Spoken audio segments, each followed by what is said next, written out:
back with today's game. Game number 3 after this word from our local station.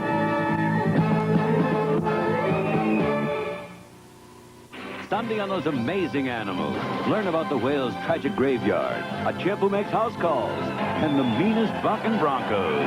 Then, hear the stories of the people who survived the eye of Hurricane Camille and a real-life towering inferno, catastrophe. Then, they're the wildest truckers on the road. You must be out of your mind. Ali McGraw and Chris Christopherson leading an army of cops on a cross-country chase. Convoy.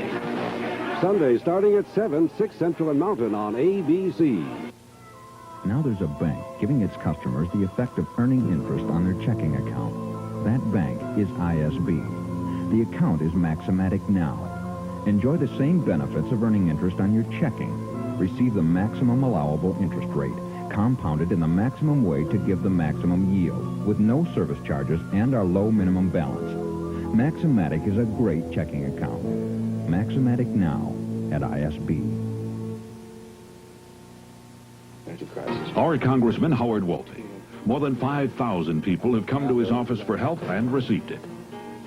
His mobile van has visited countless communities. He's held town meetings throughout the 3rd District. His energy conference brought us together with experts from across the nation. And when the tornado struck Kalamazoo, within hours he was on the scene to help. Our Congressman, Howard Wolpe. His voice in Washington means help for us at home.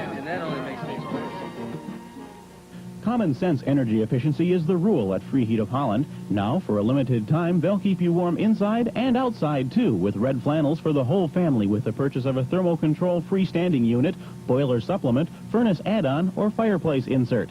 Thermocontrol is one of the few units that is UL listed. Free Heat has a good supply of quartz heaters that heat people, not air. So, for common sense energy efficiency, see Free Heat, 667 Douglas, Holland, next to Van Waren's Hardware. Let the wine shine in. ABC Sports presents the 1980 National League Championship Series. Eastern champion Philadelphia Phillies visiting the Western champion Houston Astros. Game number 2 in Philadelphia.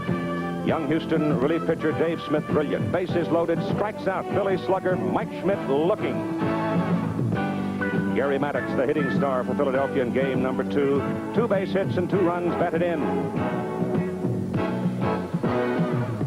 Jose Cruz started the rally that led Houston to the 7-4 victory with that single. They split in Philadelphia. We're ready for game 3 now in Houston.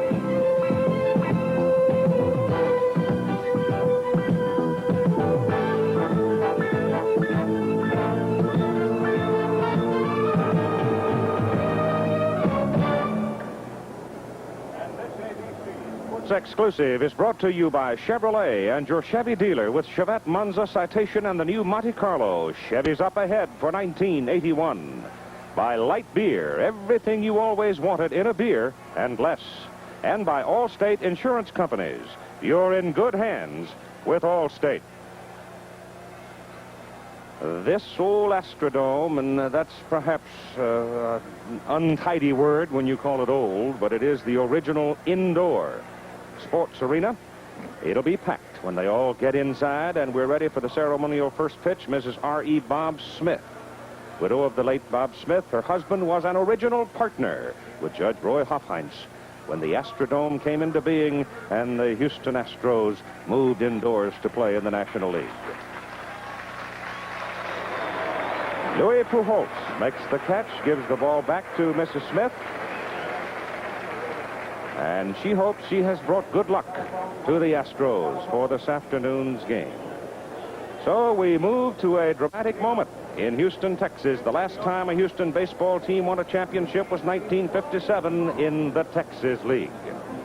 Yes, sir. The package will be on your desk tomorrow, and I say that with the utmost confidence. I will take care of it. How will I take care of it? I don't know how I'm going to take care of it if I know how When to it take comes care to of it. sending a packet somewhere overnight, most forceful executives become as helpless as a 2-year-old. You'll take care of it? And as a secretary, you have to take care of them. How will you take care of it? How do you Just call Federal Express. Oh. Federal Express, when it absolutely positively has to be there overnight. Oh, Mr. Goodrich, can I get a tune-up? Sure can. What's that? Your written estimate. Mr. Goodwrench wants you to know in advance just about how much the job will cost. He has the GM training and tools available to do the job right. Gee, that's reasonable. Mr. Goodwrench knows our customers don't like surprises. Keep that great GM feeling. Where Mr. Goodrich works. With genuine GM parts. Some mornings, there's a little monster in all of us. Morning, Fred. And until that first cup of coffee, we can all be pretty beastly. Good morning, Fred. That's when your 7-Eleven store can be a lifesaver. Good morning, Fred. With a good cup of fresh brewed hot coffee to perk up your morning. 7-Eleven coffee brings out the best, not the beast in you. Hey, wow! This is Steve Garvey. At first base, I get lots of opportunities to make the big play. Another place that's full of opportunities is the U.S. Army. It's a chance to travel, learn a valuable skill, or further your education. And the Army offers generous financial aid for after-service studies. So why not consider the U.S. Army, where you can serve your country as you serve yourself? Call this number toll-free or see your local Army representative.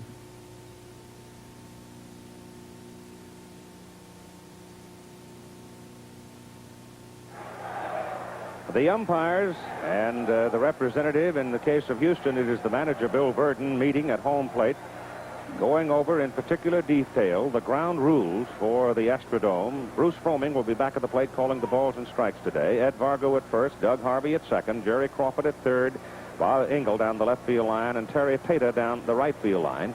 Bruce Froemming was kissed by an errant throw the other night, took it on his shin bone, but he's not hobbled at all. He says he feels just fine. Also says he could make it in the National Football League. You're talking to him yesterday, and he said, boy, that really hurt. He said, I was laughing. I said, you didn't want to rub it, did you? He said, nope. And he said, I couldn't help it. I had to. That's Bobby Wine, who brought the lineup card out for Philadelphia manager Dallas Green. And now the Houston Astros have taken the field. And every time an Astro moves today, I suspect you're going to get a reaction from the crowd. The colors are being moved toward the center of the field. The national anthem will be sung by Michael White and his group Apple Pie, which sort of fits the whole circumstance, doesn't it?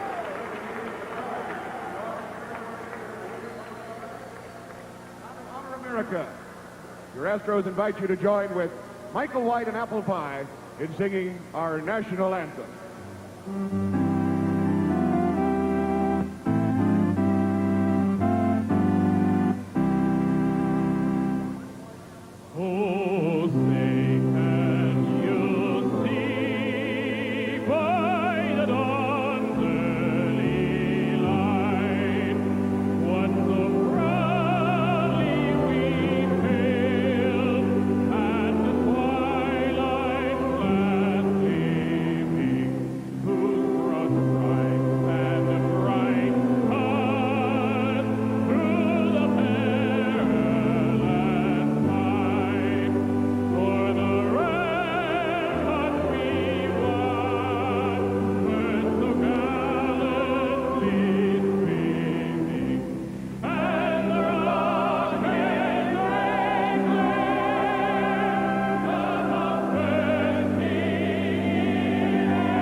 Michael White, accompanied by Apple Pie.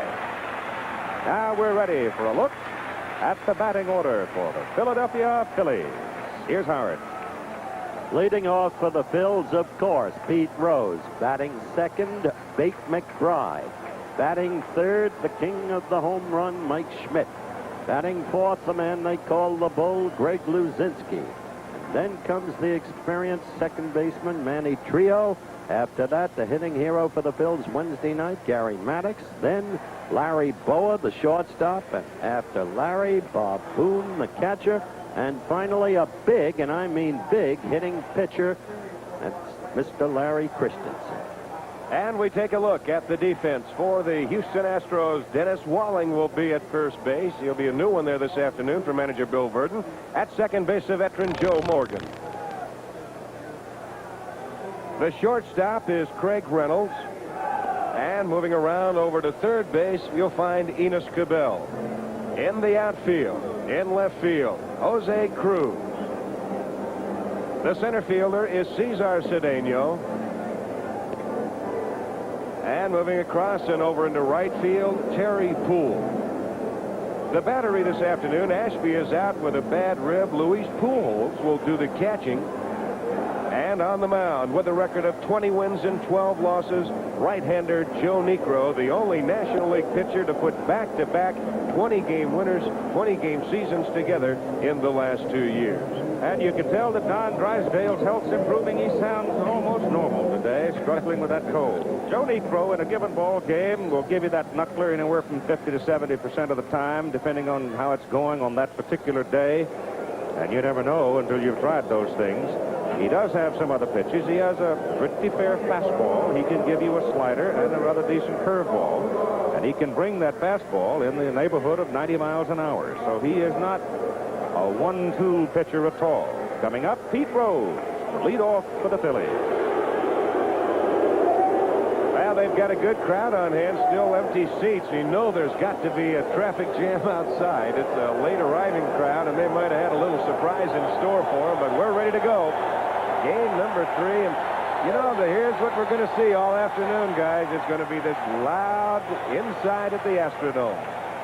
We are playing a championship baseball series in Texas, y'all, and they are happy about it. The first pitch is foul back for strike 1.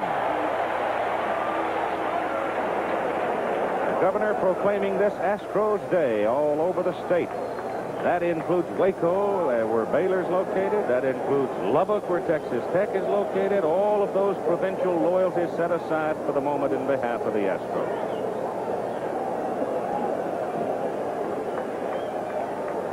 Pete Rose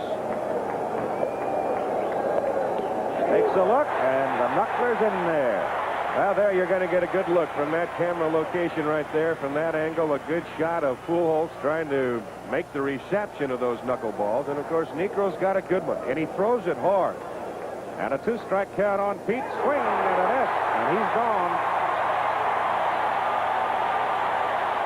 I think this is such a pivotal game today because you've got Niekro, and Boyd, I think he is sitting right on top of the world if he can win this game this afternoon. He's got an excellent knuckleball, and anytime you strike that guy out right there, Pete Rose. That's the point, Don. That's it. You know that something's working for you. Very seldom does Rose strike out. This is a red-hot pitch of 1-9 of his last 10 starts. 0-2 on the year against the Phils, but that's deceptive. Lost 2-1 and 4-2. 2 tough games. Bake McBride, the right fielder for the Phillies. It's ball 1. Cabell comes inside the line at third, inside the bag. They play on the rug, obviously here in the Astrodome. Ball is hit to left field. Cruz comes, loses his hat, still makes the catch. 2 down for the Phillies in the top of the first inning, and here's the man, Michael Jack Schmidt. I can think back, Keith, when they first built this Astrodome, quite a few years back now, but they tried to play on the grass in here, and they had all the great mechanical and engineering feats. They built the 8th wonder of the world, but they forgot one thing. They couldn't grow grass. I tell you, you get an idea of the awesome nature of Schmidt's power. because no ball during the game has ever hit the roof here. We'll continue this in just a moment. Schmidt almost did. Knuckleball is fouled out of play, coming back in the crowd, and there is a souvenir. Now, the closest anybody ever came was in '75 when Schmidt hit the suspended speaker in center field. The ball bounced off and back to the infield. Schmidt only got a single. Would you believe that, Keith? I remember that, yeah. The biggest hit in the history of the Astrodome, and he only got a single. A lot of guys have gotten blisters with their fungo bats trying to hit the ball up there. Mike swings, and another one fouled off to the right side. Sort of chopped at that one. Well, inside at the Dome, if you're an infielder or an outfielder, you cannot take your eye off of the ball. You must continue to follow the ball. There's the ground shot looking up. Now, you can imagine what a ball does going up through all those rafters and girders. You can't take your eye off it, you'll lose it. Now, what they've done since they first opened it, they have actually stained over that glass. They had the open, regular, clear glass up there to try and make the grass grow. Then when they couldn't find a baseball, they had to cover that up and the grass died. Up the middle. Schmidt just reached out and strokes the knuckler right up the pipe. And Mike's aboard. All right, before today's game, I talked with Joe Niekro, and I asked him how he was going to pitch to the big Philly hitters like Schmidt and Luzinski. Well, I think the success I should have against him, if I do have him, is getting ahead of him and get my knuckleball over early and count on him and not getting behind and have to throw them, fastballs with their fastball hitters. And I feel if I can get my knuckleball over, I have a good chance to have good success with him. Pre-game comments from the Houston right-hander. He makes a throw over to first base to keep Mike Schmidt close as possible. The Astros won 12 of their last 15 games in this ballpark. First pitch is ball one. Now, as to the base runners versus Porsche and Niekro and the rest of the staff, when you look down the list, you find a lot of double figures. The knuckleballer, Luzinski, swings and misses on a dancing knuckler. Niekro has been stolen against 34 times. Only caught 7. That's a lot. Interesting graphic. That ball really danced, as you said. You could see it flutter. There's a lot of pressure on the catchers catching any knuckleball pitcher, and of course, when you got a knuckleball, you can't worry that much about the guy on base. You got to catch it one and throw number 2, and it's tougher even on the umpire. They've got to stay with the pitch much longer. They cannot anticipate. The absence of Ashby today because of that rib problem is noteworthy because the record of the Astros is much better with Allen catching than with Pujols catching. The count is 2-1. 2 balls and 1 strike on Greg Luzinski.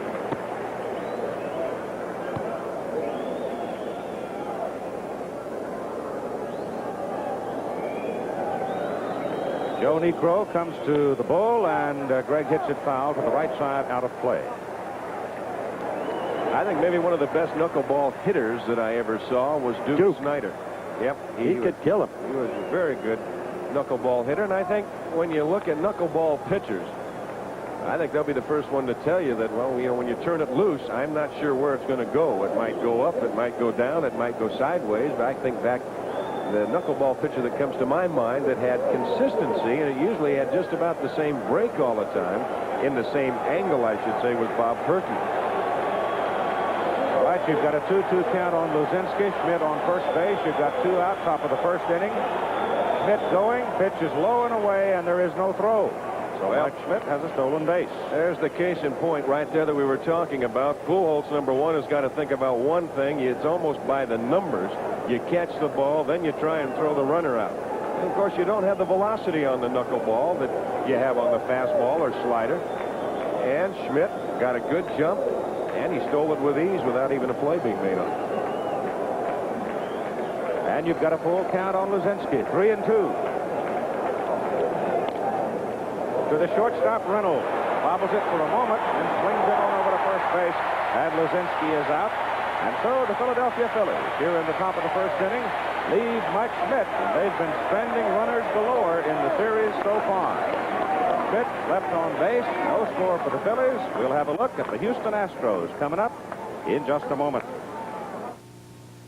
American business is being taken over by revolutionaries. Revolutionary Savin copiers.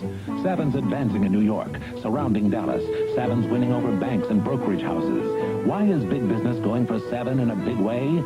Because Savins are fast, economical, and remarkably reliable. In fact, last year, Savin outplaced Xerox and IBM combined. So if you haven't noticed the revolution, you will.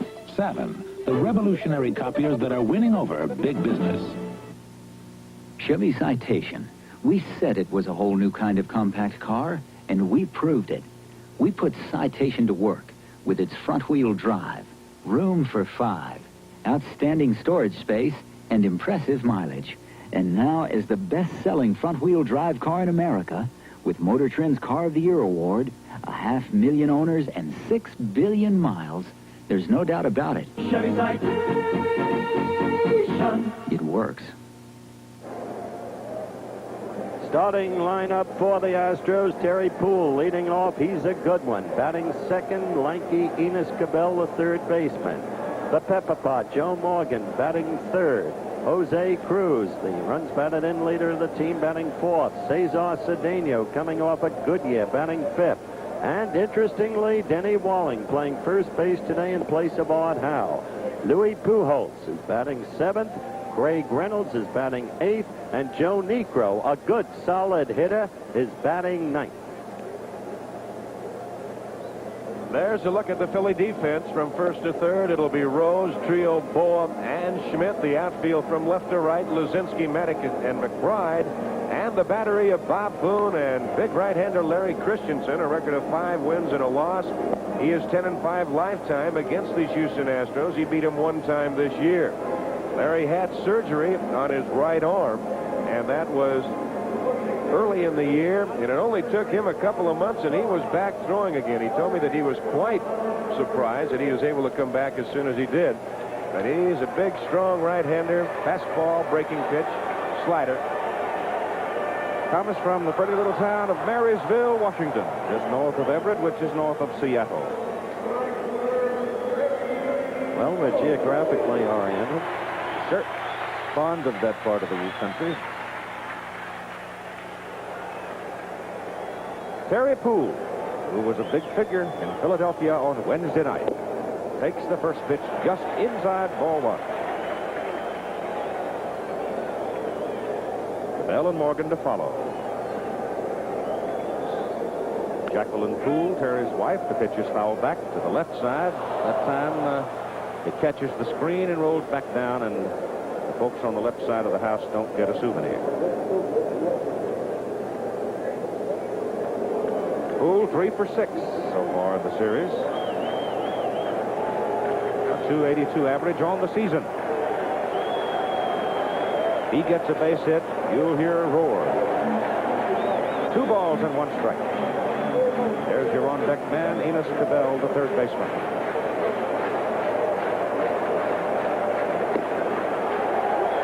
Three balls and 1 strike. Deacon Jones, who is the hitting instructor of the Houston Astros, says this young man, Terry Poole, is most coachable. He's a listener. Sharply down the right side, down inside the bag. It's going to the corner. Terry Poole turning for second. The throw is in. He's got a stand-up double.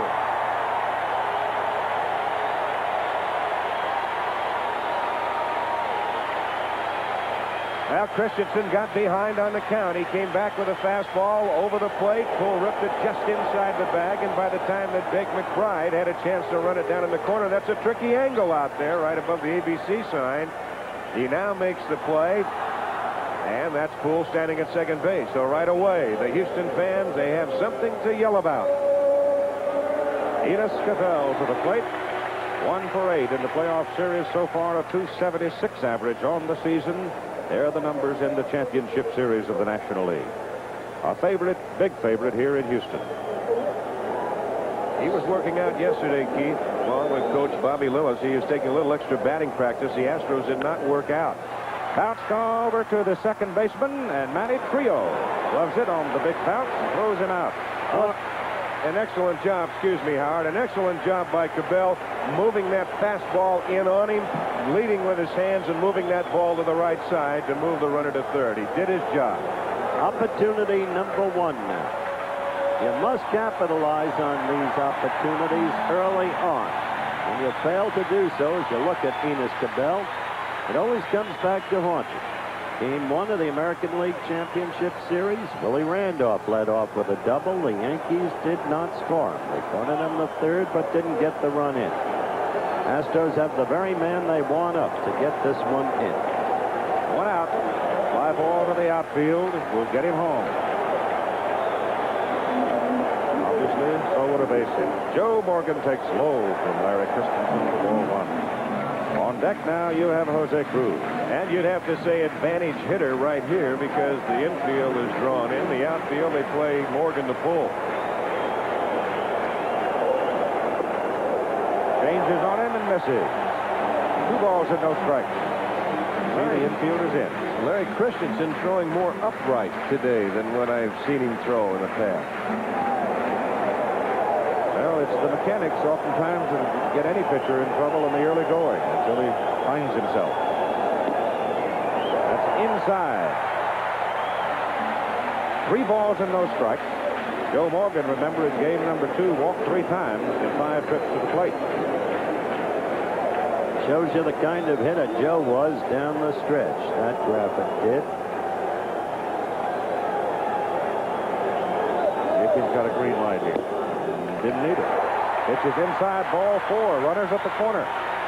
I don't think they wanted too much of Joe Morgan right at that time. There was a chance that they would just maybe, even though it's the early innings, you might just gamble a little bit. Now they'll move the infield back up the middle. Rose will be holding Morgan, and they've got the chance for the double play. Yes, but this is a tough guy to double, and what he worked on this year, very interesting. We've talked about the way he studied hitting, how he worked at it in Puerto Rico, learning to use the ballpark. This year, he worked on the old Stengel Butcher Boy theory, chopping on this coffin so that he'd get the high bounce and score the runners from third. This team is well put together and well taught.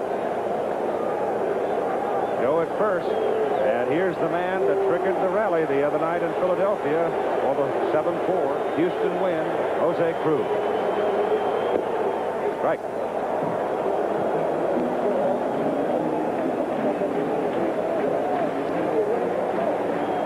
Crowd clapping and coming up. Runners on the corner with only 1 out. Cedeno is on deck. Larry Christensen getting in a jam here in the bottom of the 1st inning. The pitch is outside. 2 balls. It's 1-1. All right. This place is lit up. You've got lanterns, lights, everything in the world to make it an attractive place. They allow the people to put up signs throughout the building. And you've got them from all over this part of the country, including one I see from Monticello, Mississippi. That's a pretty fair drive. 1 ball and 2 strikes now as Cruz accepts one from Christensen.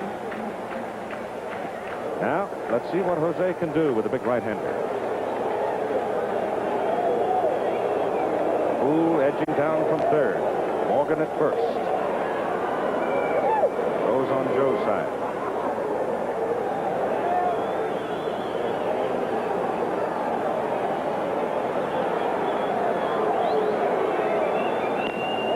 Hit to the shortstop. Over to second, 1. Back to first. Double play. They get the double play, and Joe Morgan gets up very gingerly out at second after being dropped on the throw. After 1, no score. Hold it. Hey, guys. All right, stop fooling around. Calm down. Hold it down. I mean, this is the first Light Bay alumni picture. Okay, a little respect. All right, everybody here? Everybody who is somebody. Oh, very clever. All right, smile, will you? Knock it off, Billy. You need this job. Are you guys ready? Hold it. Hold it. Stay like that. Hold it. Now. Just be yourselves. Calm down. Calm down. Hold it. Light beer from Miller. Everything you always wanted in a beer, and less. I told my Allstate agent I can't afford life insurance. Well, John, don't put marbles in the penny wrappers. He told us about one of Allstate's affordable life plans. For a 28-year-old, $50,000 in decreasing term insurance for about $11 a month. These pennies could pay for a couple of months. Well, John... Well, you put your pennies in my marble jar. Ask about Allstate Life's affordable life plans. you're in good hands with Allstate. Let's check the scoreboard and see how Coleco's head-to-head electronic baseball stacks up against the competition.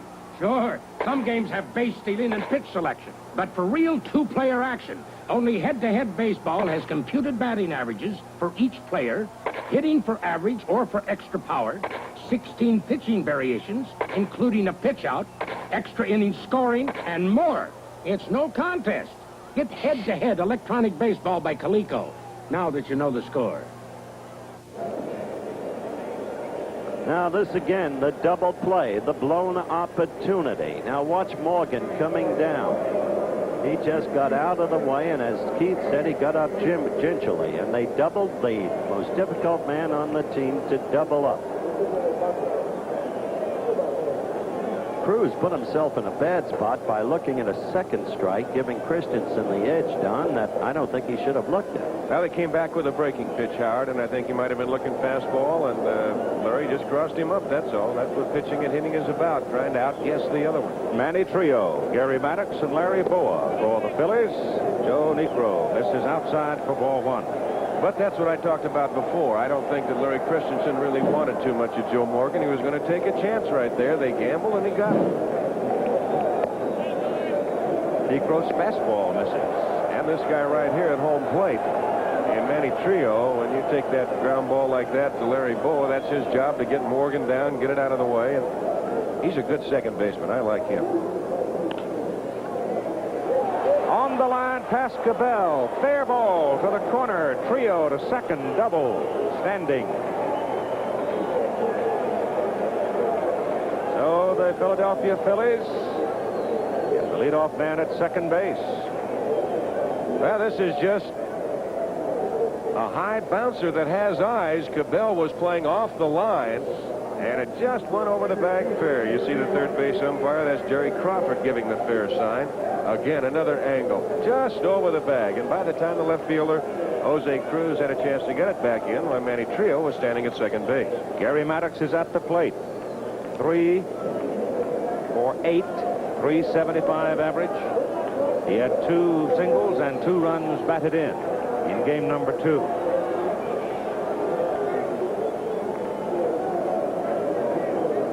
Trio off at second, and the knuckleball is boxed around by Louis Pujols before he gets a handle on it, but no advance. You'll see a lot of that today.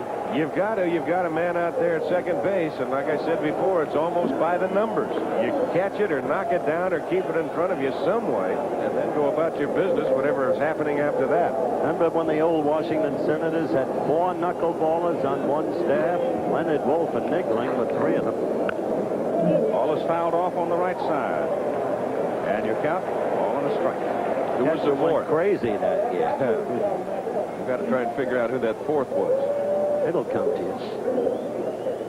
Well, Maddox in a position right here that Enos Cabell had in the first inning. He'll be trying to move that ball to the right side if he can, to try and advance Trio to third. He tried on that last swing. You can see him inside out the ball. And he's leading the inning with a double right down the left field line. He's off second base. The pitch is just outside. 2 balls and a strike to Maddox. I'll give you a hint. It was not Willie Ramsdale. The Phillies won 4 out of 6 games here in the Astrodome this year. They were a very good road ball club. They beat Joe Niekro twice this year. Joe was 0-2 against them. But he pitched the big ball game for Houston in the Western Division, the 1-game playoff, and beating the Dodgers. Right now, I think they look upon him as their ace. High in the air, he popped him up. It's on the right side, all right, but not very far, as the first baseman, Wally, makes the catch, and the runner, Trio, has to hold. Well, there's a case where Niekro did not give in. He stayed with a knuckleball, and Maddox tried to do it the right way. Boy, a lot of times it's awful hard to try and really position a knuckleball, try and move it to that right side. He just got under it, that's all. That's a big out. We'll see how big it is for these next 2 hitters. Now here's Larry Boa, the Phillies shortstop, and he's been pesky in the championship series, as you can see, 3 for 6. He's also the kind of a hitter who could be troublesome. All Larry does, he just tries to get the bat on the ball, and I think a lot of hitters, a lot of the good hitters will just adjust a little bit. They will not keep the same swing to a knuckleball pitch. They just kind of back off a little. Comes up the butt, misses. Which is what Mike Schmidt says. You make a good point. He adjusts his swing against Negro. He's only had one home run against Negro. Bob Boone is on deck. You've got one out. Manny Trio led the inning with a double. He's still at second base after Maddox popped out to the first baseman. Hit in the air on the left side. Pop up for Cabell. Just back of the bag at third. 2 out. Now you can see Enos Cabell, he had to look down.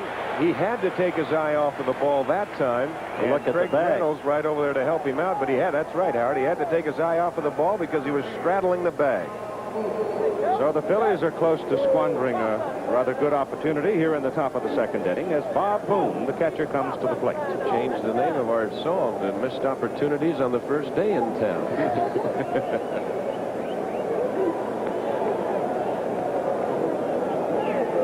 Necro to Booney now. Bob, 286, 2 out of 7 in the 2 previous games. 2 out. Trio still at second, and the Knucklers outside. 0-1.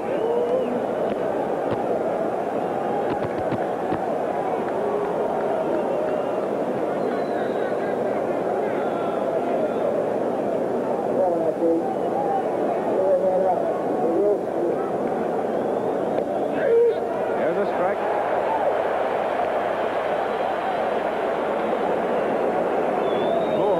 Same as Alan Ashby, using that oversized glove behind the plate. Some of them like to use a basket if they could get away with it. Trio edges off second.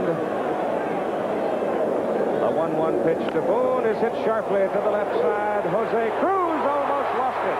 He has to jump to flag it down. The ball carried on him, but he made the catch. And so the Phillies now are turned away. During the series, the Phillies had scored 6 of the 8 times when they were able to get the leadoff runner on, but not today against Joe Necro. So we played an inning and a half at the Astrodome, and we have no score. You're the Pepsi generation, the spirit of today. And with every taste comes life that's new. Well, that Pepsi spirit shines right through. Catch that Pepsi spirit. Drink it in, drink it in, drink it in. Catch that Pepsi spirit. Drink it in, drink it in, drink it in. Now, Zenith System 3 is more. The PRP circuit. For more picture details.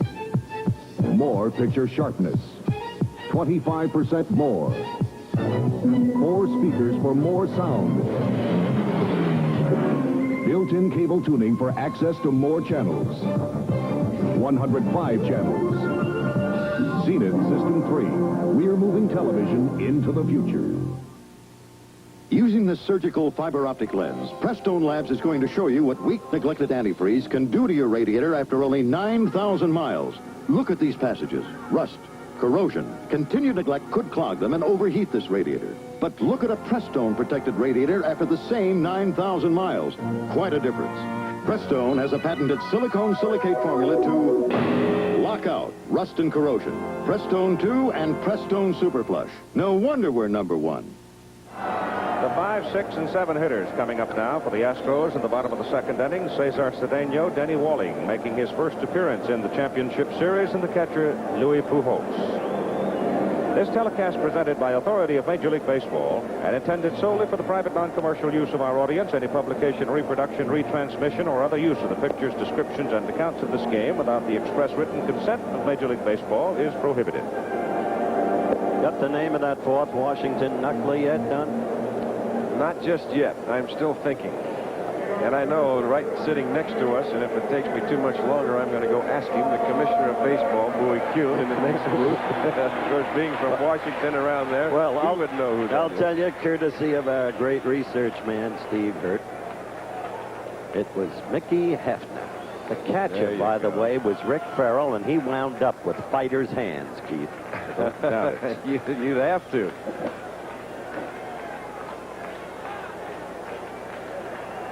Cedeno 2 for 8. He's yet to really break loose and be a prominent figure in the Houston offense. He hasn't. You're right, Keith. He's been kind of quiet. He's kind of laying in the weeds a little bit, but I think right now Bill Verdon would like him to start rustling around. You see that he has had a good deal of success against the right-hander Christensen. What we've boiled down to the best 2 out of 3 series now. Cesar hits a little pop to the left side. Larry Boa slides back and makes the catch for out number 1. So coming up is Denny Walling, who hardly expected to be in the lineup today. I asked him his reaction to discovering it. Well, I was running a little late this morning. I had to kind of hustle to get to the park.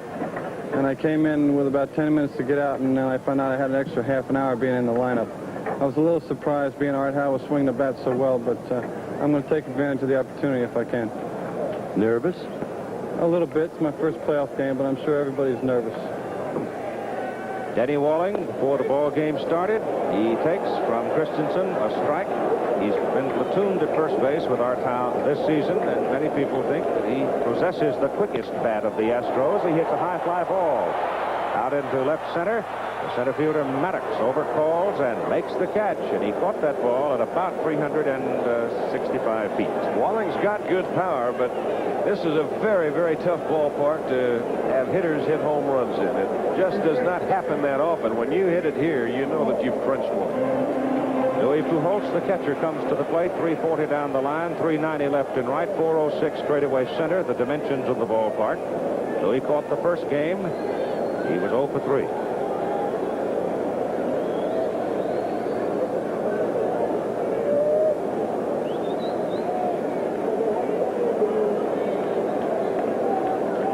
No score in the ball game as Christensen delivers it, and it's fouled in the seats on the right side. Earlier I noted that they miss Ashby, and these are the figures to prove it. The Astros record with Ashby, without.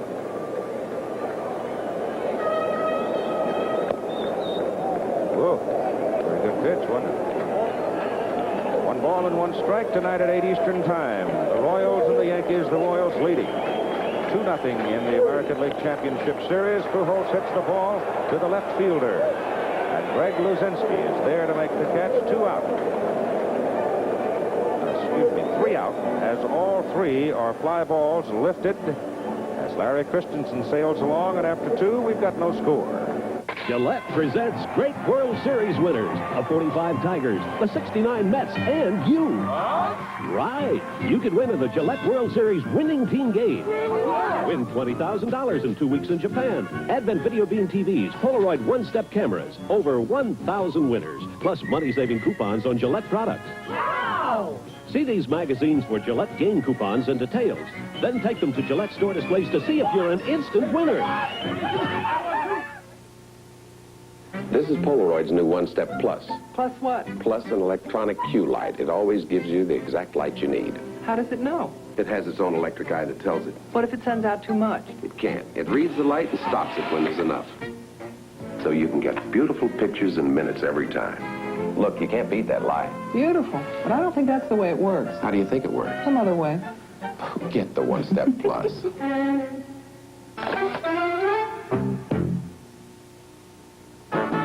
At JCPenney Auto Centers, we won't give you the business because we want to keep your business.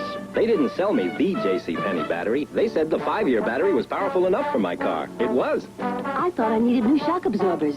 They told me my tires were too hard. I came in for ordinary radials. I came out with new Mileage Maker XP all-season steel-belted radials. They steered me right. JCPenney Auto Centers.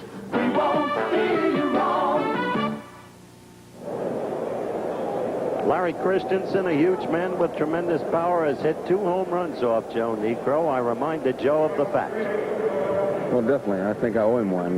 Maybe I can hit one off of him today. You never know. But the pitch he hit off me in the dome was a hanging knuckleball, and it didn't do anything. And, you know, when you throw into a guy like that who's got a lot of power, he can hit out any ballpark. And hitting out of this ballpark, you know he has a lot of power. Barry at the plate now. He is one of so many instances of young men and women overcoming physical handicaps to become an outstanding athlete. Necro's first pitch dips the inside corner, and he started in fastball that time. Christensen, as a youngster, had an incomplete vertebra in his lower back, and he played his high school sports with a metal steel brace to support him. Knuckler dances away, and it's 1-1. The home run he hit in the dome that Joe Necro talked about was early this year before Christensen was sidelined by surgery. It was a 3-run belt, and the Phillies won that game 4-2. That's the Phillies' only home run in the Astrodome this year, off Necro. 1-1 pitch. Just outside, 2 balls and a strike. And he might add Necro and Staff. That's the only home run that the Phillies have hit. Fastball is in there, 2-2.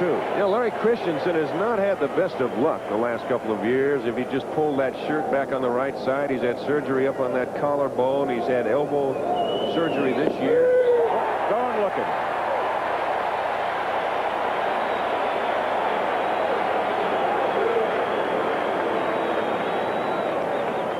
Actually, Joe just sort of teased him with a knuckler that time and struck him out on fastball. That's correct. That's how you get hitters thinking. That's what Necro was doing with Christensen. In the talk with me, you heard him say, I threw him a knuckler that didn't do anything. Now he was going to change his pattern. Got to take Christensen seriously as a hitter, and you must take Necro seriously as a hitter. Second time around for Pete Rose against the knuckleballer. Struck him out swinging the first time to lead the game. That's low. Pete had 2 singles in the Wednesday night game, which gives him the series record of most hits in championship series play, 35. And that's punched out into left field, dropping in front of Cruz for a base hit. He got 36.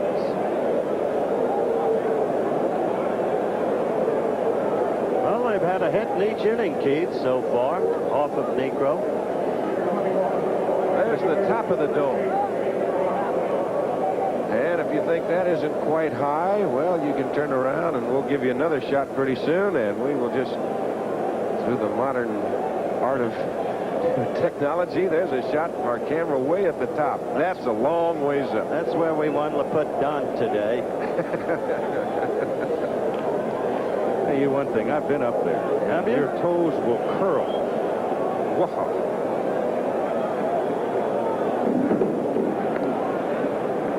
Pete Rose on first base. Why'd you go up there and when? Oh, way back in the 60s. And why did I go? Why did you climb Everett? Dumb, I guess. Foul back. That's it. Why did you go, and would you go again? No.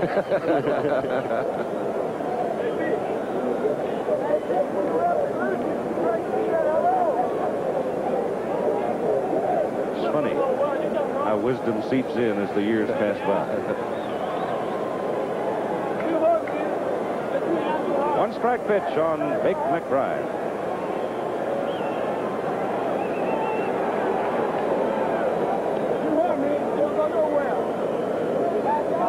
Mentioning the Phillies were a good road team this year. They won 21 of their last 28 on the road during the regular season.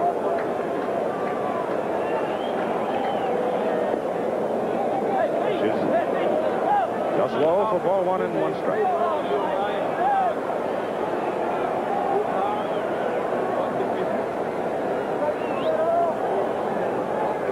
Pete Rose edging off first base. So far he's been on base.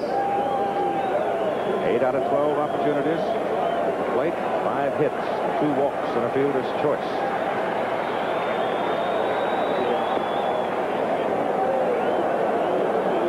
A little conversation now. Pujols and the pitcher Necro with the count 2-1.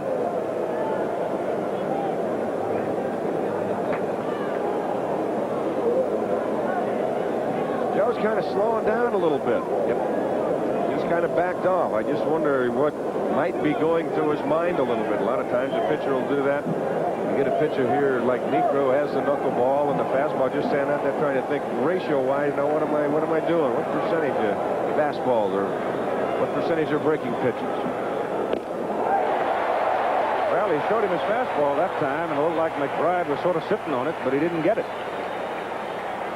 Joe every now and then will say that he uses the word knuckleballitis, and he just kind of starts making a few mental mistakes. He thinks sometimes that he throws it too often, and sometimes that's what will slow down the course of a game just a little bit. He's out there just trying to think a little bit and get himself back into that right pattern. The measure of that fastball, Don, was 87 miles an hour. It's a big league fastball. He's got a good. He don't have to rely just on that knuckleball. He's got a good fastball.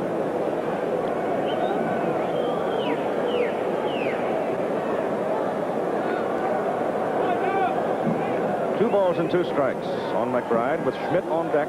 Rose on first. Rose goes, and it's hit the right field. And Rose turns and goes to third as the throw comes in from Terry Poole. So here the Phillies threatening again. That hit by Bake McBride is exactly why Dallas Green told you, Don, in your interview with Dallas, that he likes Bake McBride. And if Dallas is back next year, Bake will be back, he is sure. Well, he thinks that Bake McBride is a good ball player. And, you know, things that happen off the field, you don't have to go and have dinner with one another, things like that. You're working all together as a unit once you walk onto the field. Here's Mike Schmidt. Singled up the middle for the first hit of the ball game off Niekro.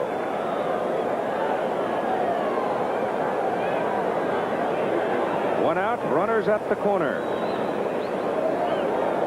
Phillies had Trio on second base in the second inning, could not get him around. And the knuckleball is outside to Mike for ball 1. Well, here's added pressure on Pujols, the catcher. He's got to make sure that ball doesn't get behind him for a wild pitch or fastball. You've got Rose at third. You've also got excellent speed at first base in Bake McBride. You've got the knuckleballer pitching, and Dallas Green might turn him loose. Stay out of a double play situation if he can with a stolen base. Fake edging out. He's got 1 foot on the edge of the carpet. Schmidt swings and misses. Ball gets away, and Maddox enters into second. So Maddox moves up 90 feet as the knuckleball got away. That's how tough that knuckleball is. Now look at the big oversized glove of Pujols. Mike did not have a good swing at that at all. You see, Pujols looked like got a basket out there. By the time he can retrieve it, while McBride's at second base, you lose a double play opportunity. Now you got to try and work on Schmidt to hold Rose at third. That glove, not only it's a help in a way where you can maybe catch the ball with a little bigger glove, but then it works as a hindrance the other way when you got to try and reach in there if somebody is stealing on you. Kind of like reaching into a sack. Runners are at second and third with 1 out. Mike Schmidt at the plate with a count of 2-1. There's Pete Rose. Infield is playing pack. They'll pitch Schmidt very, very carefully. The bull on deck. There's see the infield.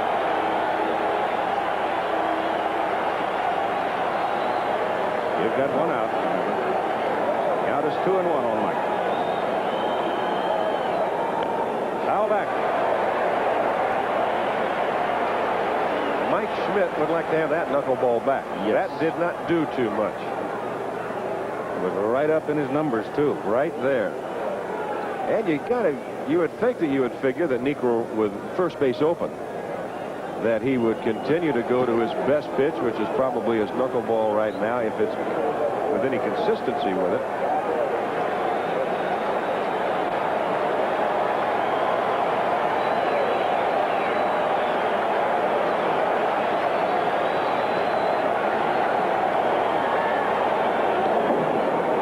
Full count, 3-2.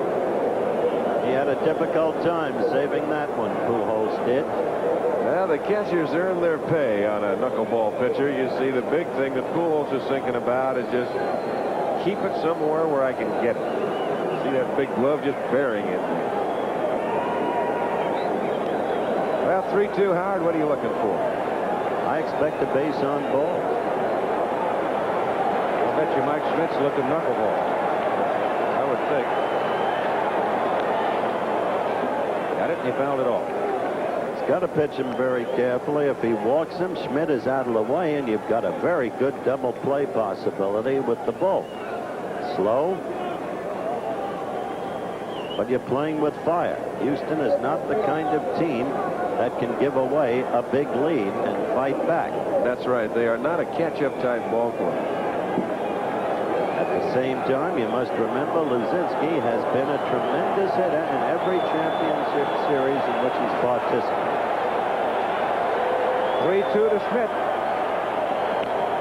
To the third baseman. They'll come to home, and they've got Pete Rose.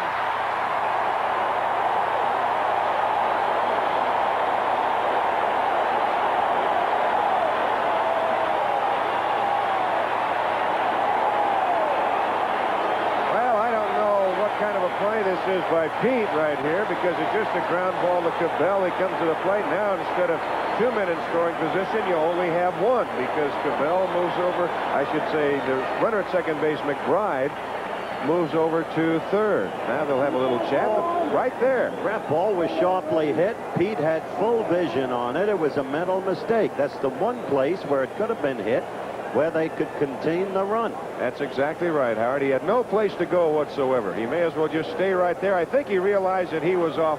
He might have not been able to get back to the bag. But right there, the throw by Cabell. He's got an excellent arm. He never got to the plate at all. He hadn't touched it yet. Pujols blocked it beautifully. And now you've got McBride at third with Schmidt at first. Still no score, but only one man, Keith, in scoring position. And 2 out.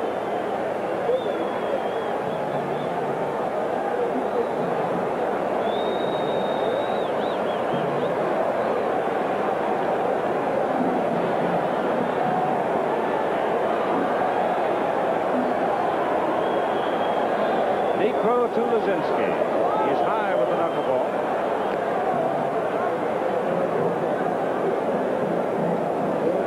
Maybe just it's a funny game. It is so easy to lose perspective on it and make the mistake. And Luzinski hits it high in the air, deep to left field. Cruz going back on the warning track, and makes the catch.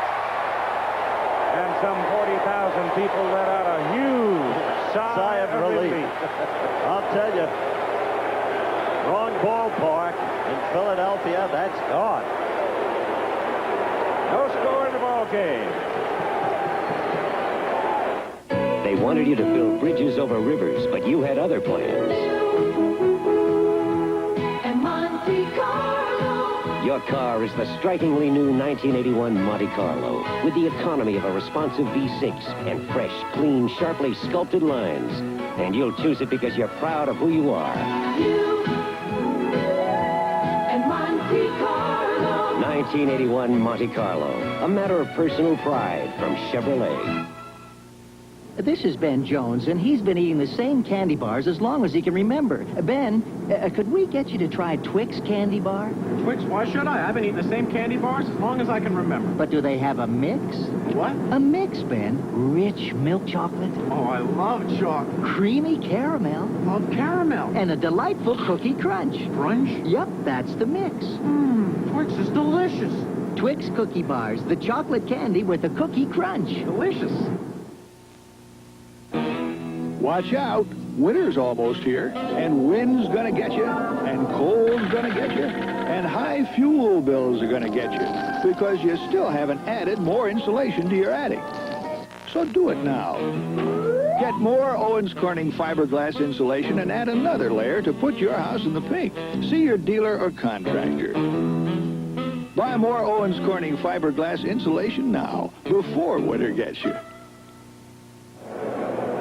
We have a day for you tomorrow here on ABC. We start out with a Texas-sized party in Dallas in the Cotton Bowl, Texas and Oklahoma at 12:30 Eastern Time. Then we will follow with game number 4.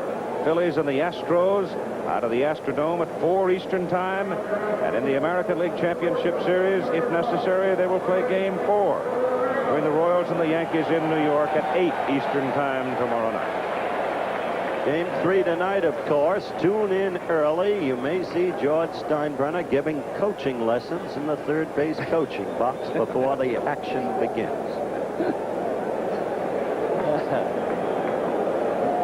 Greg Reynolds and Joe Niekro. Then the top of the order, Terry Poole for Houston. In the bottom of inning number 3.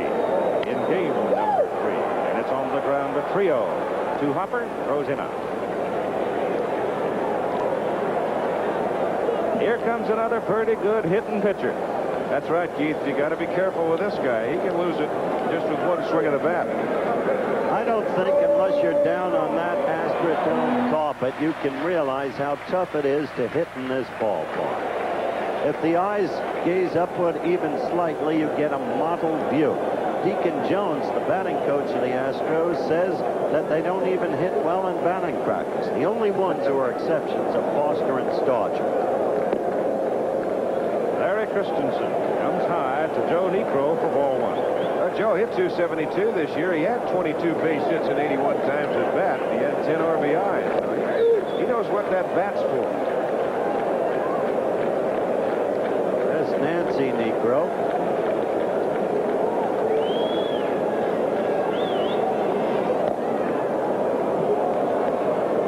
One ball and 2 strikes to Joe.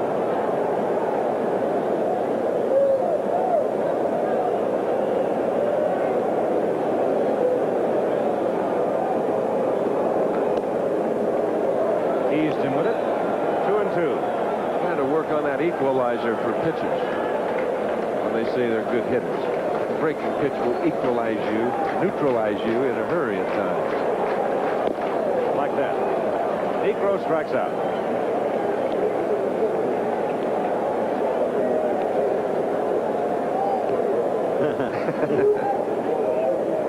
Interesting reaction, but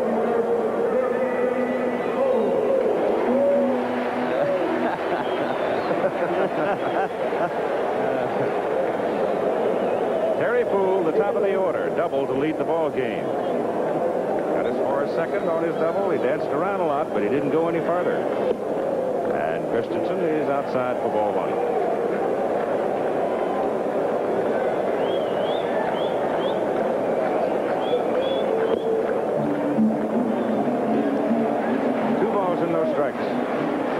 Pete Rose just shading a little bit to the line right now. He was off the line the first time that Poole was up. There's Pete. He's not far off that line now. 2-1.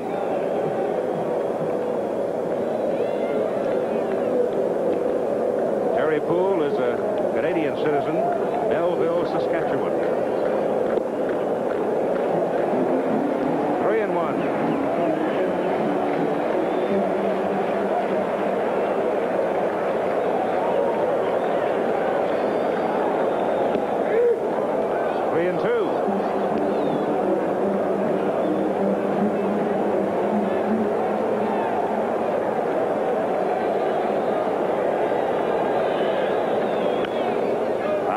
To the left side, out of play.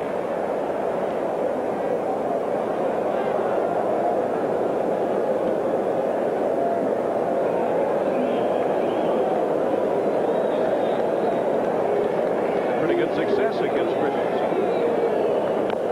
That's fouled the other way.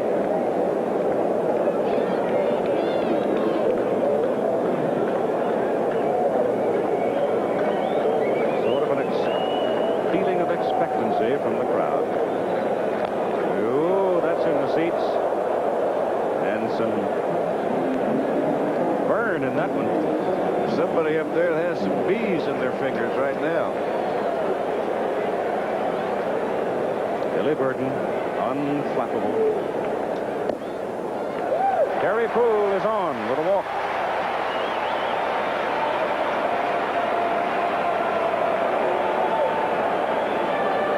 Third base runner for the Astros. Poole's double in the first and a walk to Joe Morgan with a prior 2.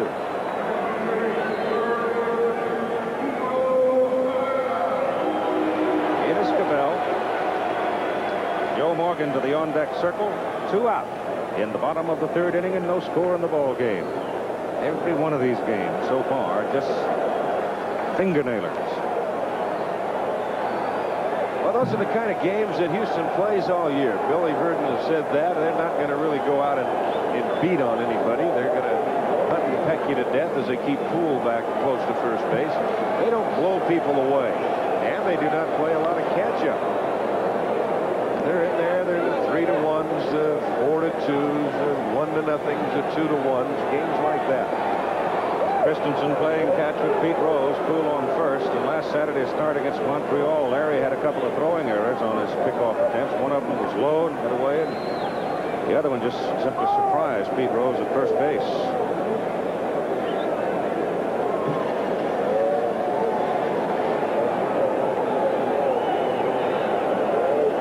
It's a bit ironic that the first blunder really in the game was made by Pete.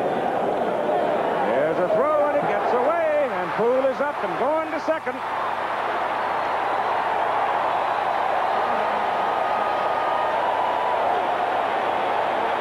They give the air to Christensen as the throw was just a little bit into the runner. And it was down.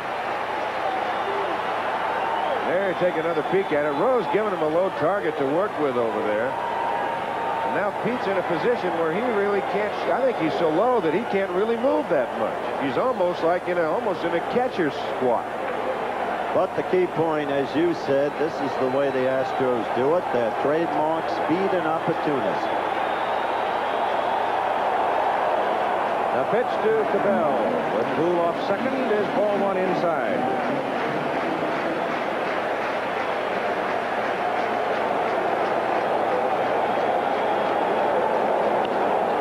To the pitcher. The big right-hander wiggles out of trouble. And the Astros are turned away. And after 3 innings of play in Houston's Astrodome, we have no score in game number 3.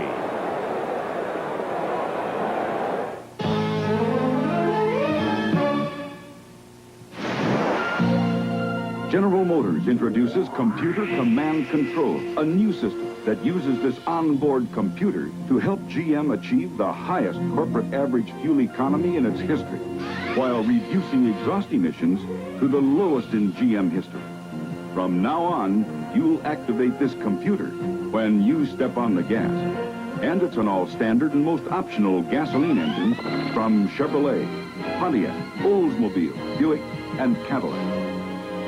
The computer monitors oxygen in the exhaust, engine speed, and coolant temperature, adjusting the air-fuel mixture to control combustion so that the catalytic converter can minimize emissions. Result, we're helping to clean the air while giving good fuel economy. Computer Command Control, designed and engineered for a changing world. It's tough to reach perfection, like pitching a perfect game.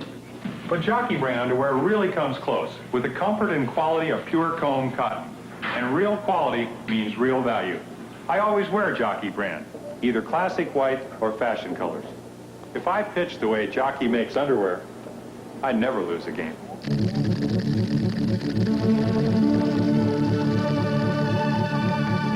Jockey, more than a name, a commitment. Sunday, it's Ollie McGraw and Chris Christopherson on the run. You must be out of your mind. And they're leading the cops in a wild cross-country chase. Convoy.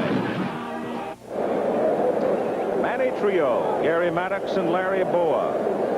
The Phillies, 4th inning. Trio led off the second. Hit a double down the left field line. Second hit, now 2 for 8. Negro's been playing with fire, Keith. But the Phils have now left men on base in 9 consecutive innings, stranding in that time a total of 16 men. Knuckleball hit in the air to the right side for Terry Poole. 1 out.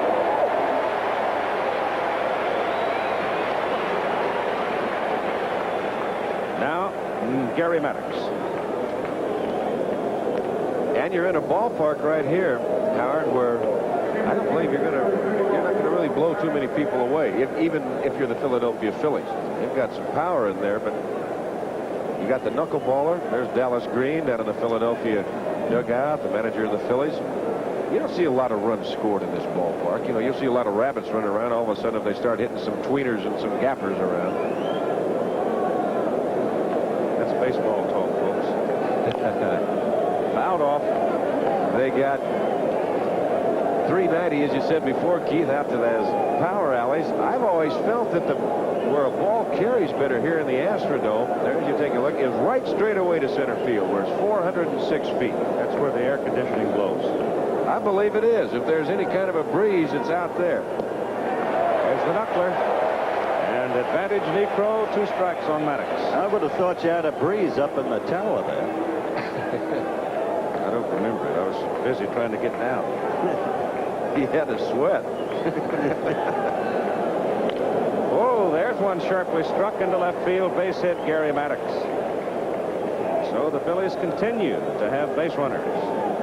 And with the speed of Maddox, you're liable to see Dallas green light him. That's the 5th hit off, Joe. 3 1/3 innings. Not typical for Necro. Enormously composed pitcher, though, Necro. Interesting watching Pujols. About 5 or 6 times he's got his arm out to the sides as if to remind Joe, get that arm up. Don't let that arm drop on you, even with the knuckleball. Pitch out. And Gary Maddox stays home. Let's pause 5 seconds to allow our local stations to identify themselves. WUHQ-TV, Battle Creek, Kalamazoo. New baseball out to Joe Necro.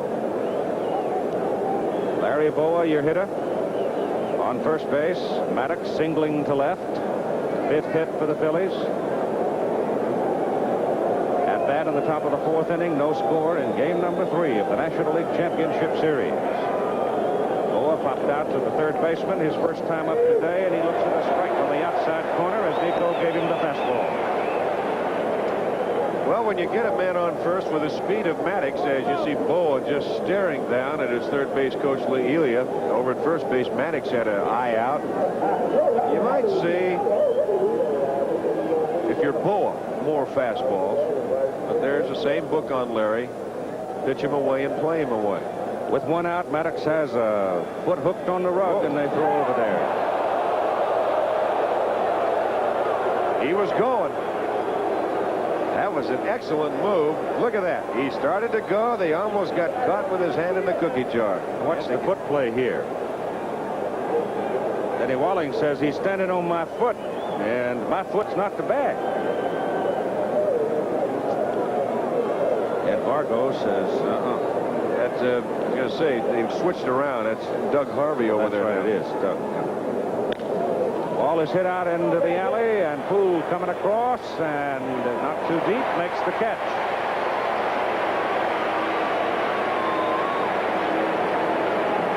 Now here's Bobby Boone. We'll doubtless see the steal attempt again, counting that last one when he was almost caught as an attempt. Maddox, I refer to. But Boone's the man who hit that line shot that sailed on Cruz. Cruz had to leap to grab it and closed out the 2nd inning.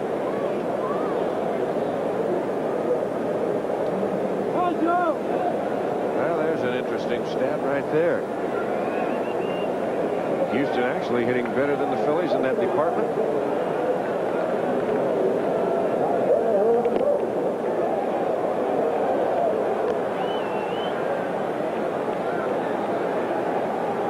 What are you smiling about? I was thinking of missed opportunities on the 2nd day in town. Bob Boone.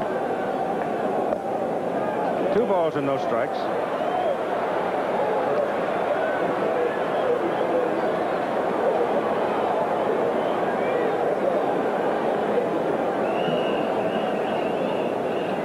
Crowd's very quiet. They are quiet. It's kind of a reserved crowd so far. They've had a chance or 2 to let off a little steam. Not much. With 2 out. Ball 2 pitch coming.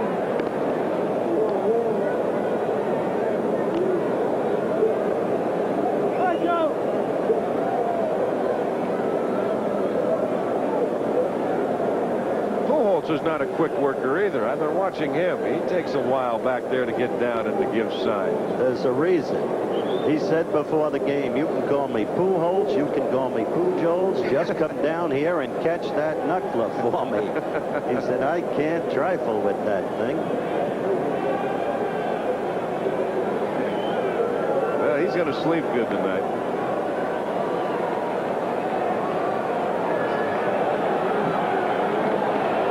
Mooney in. Here's the pitch. Oh, just missed. 3 balls, no strikes. Maddox on first. Top of the 4th for the Phillies. There's a man Negro wants. He wants the pitcher to lead off the next inning if he can. Right. Fastball is in to make it 3-1.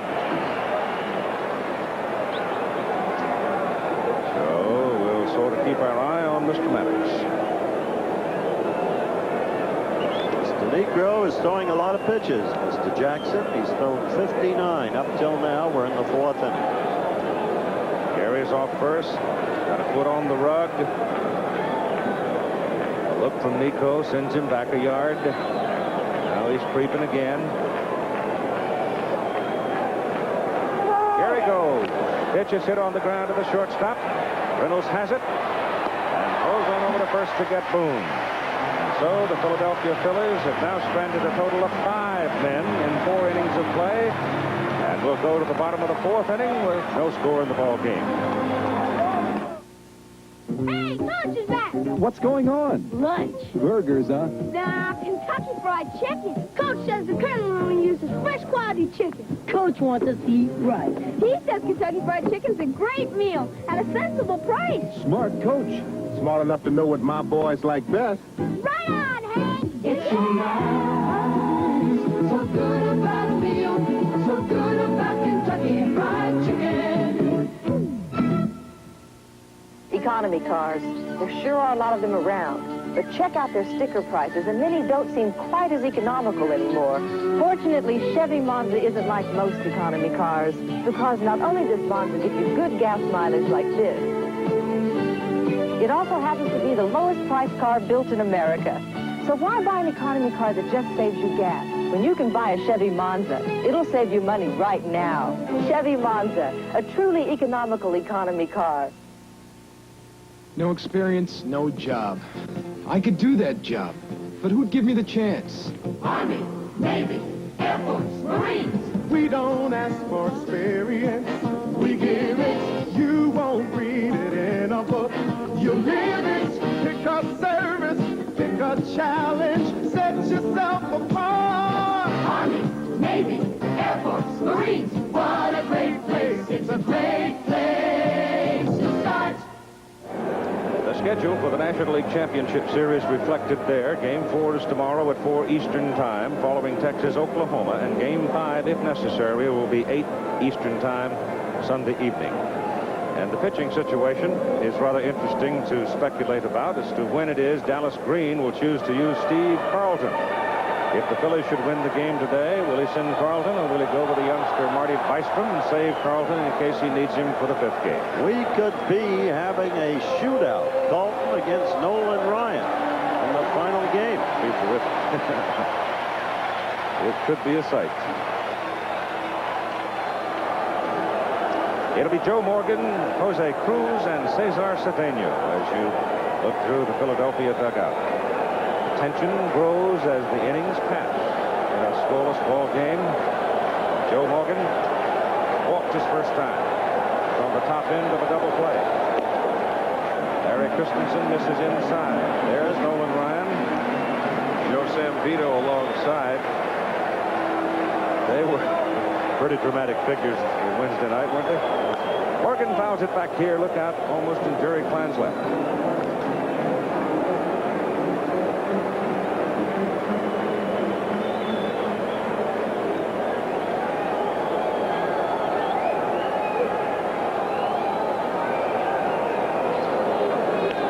Joe checks it and fouls it.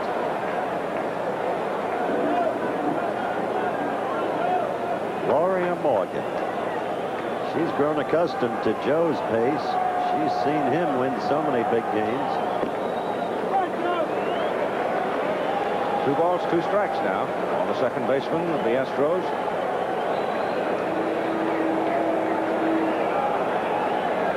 Big right-hander comes at 2-2, and Morgan takes it. Oh, 3-2.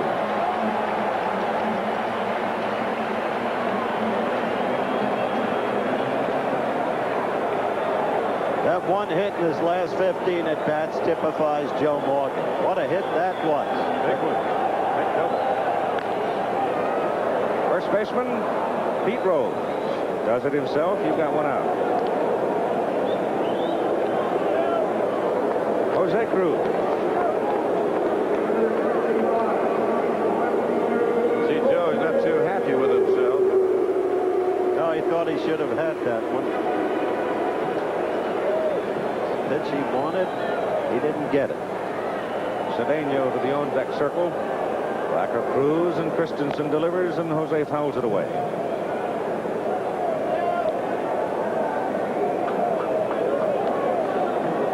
Cruz had 91 runs batted in during the season. It's a new career high for him.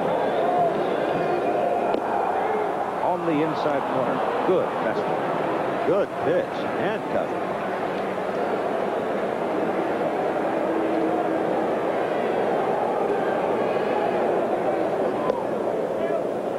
Slider snaps off inside. 1 ball and 2 strikes.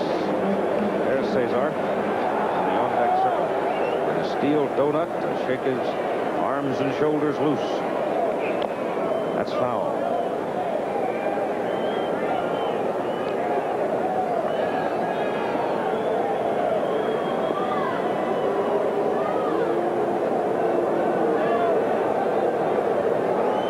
Out to the first baseman for the first out, leading the inning. Now Cruz at 1-2.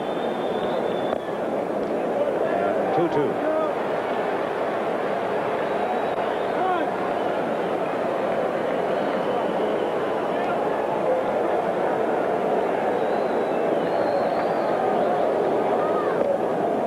And 3-2. Christensen's throwing a few pitches out there himself. Right. Second man in a row that he's gone 3-2 on. He got Morgan on a 3-2 pitch. Hit sharply in the corner, right side. Fair ball. Cruz around first, heading for second. McBride throws it in. Cruz going for 3. The ball gets loose, and he's in there.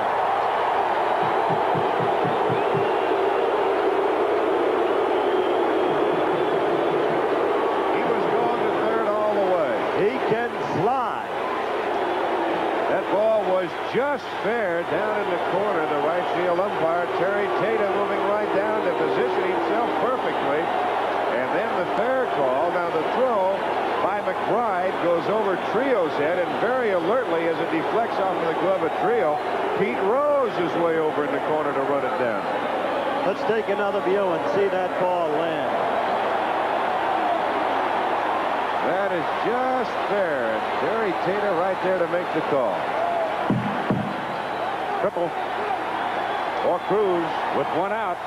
Another opportunity for Houston as Cedeno comes up.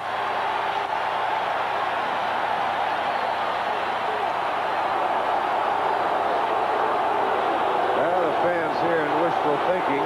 Yeah. Yelling balk, but he did not balk.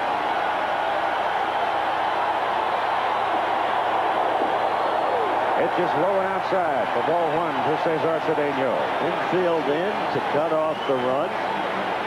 Even though you'd like to really pitch Cedeno very carefully and think about even in terms of pitching around him, why you're not putting yourself in the best position because you've got the left-handed hitting first baseman Denny Walling coming up next. That's fouled at the plate.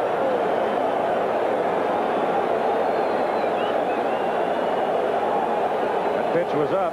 Cedeno saw it coming in his letters, and he just tried to jump all over it. Missed it. On deck, Denny Walling. Al benched today, even though he was the hero of the pennant victory just this past Monday.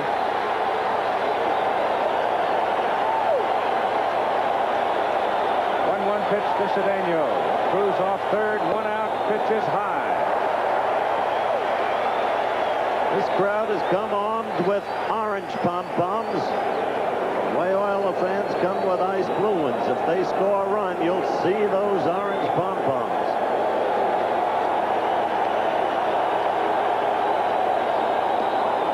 Good pitch. He fooled Cedeno. He just rolled it in there, and Cesar goes to 2-2. Now, that was a good pitch. Take a little bit off the breaking pitch.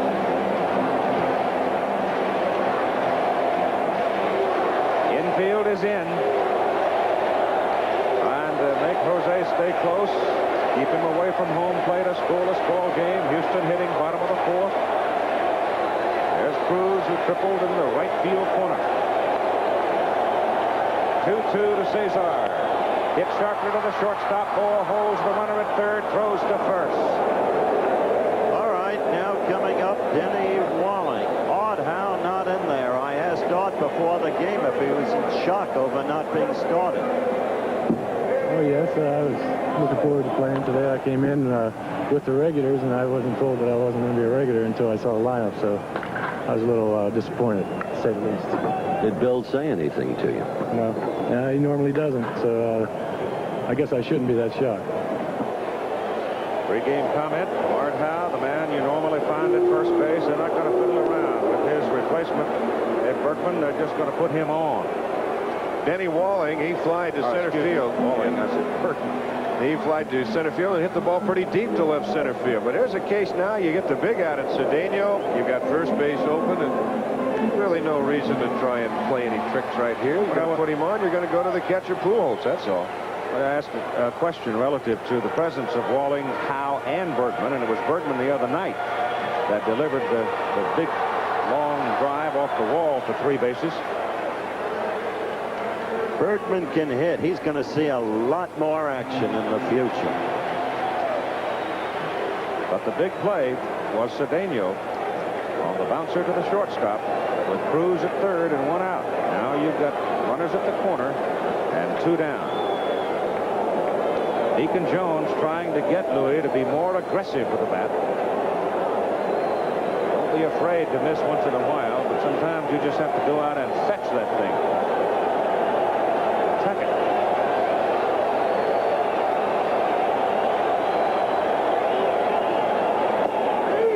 Strike. This big Philadelphia right-hander has been in a couple of pickles already in the game, but he's been able to bow his neck. Get the key man.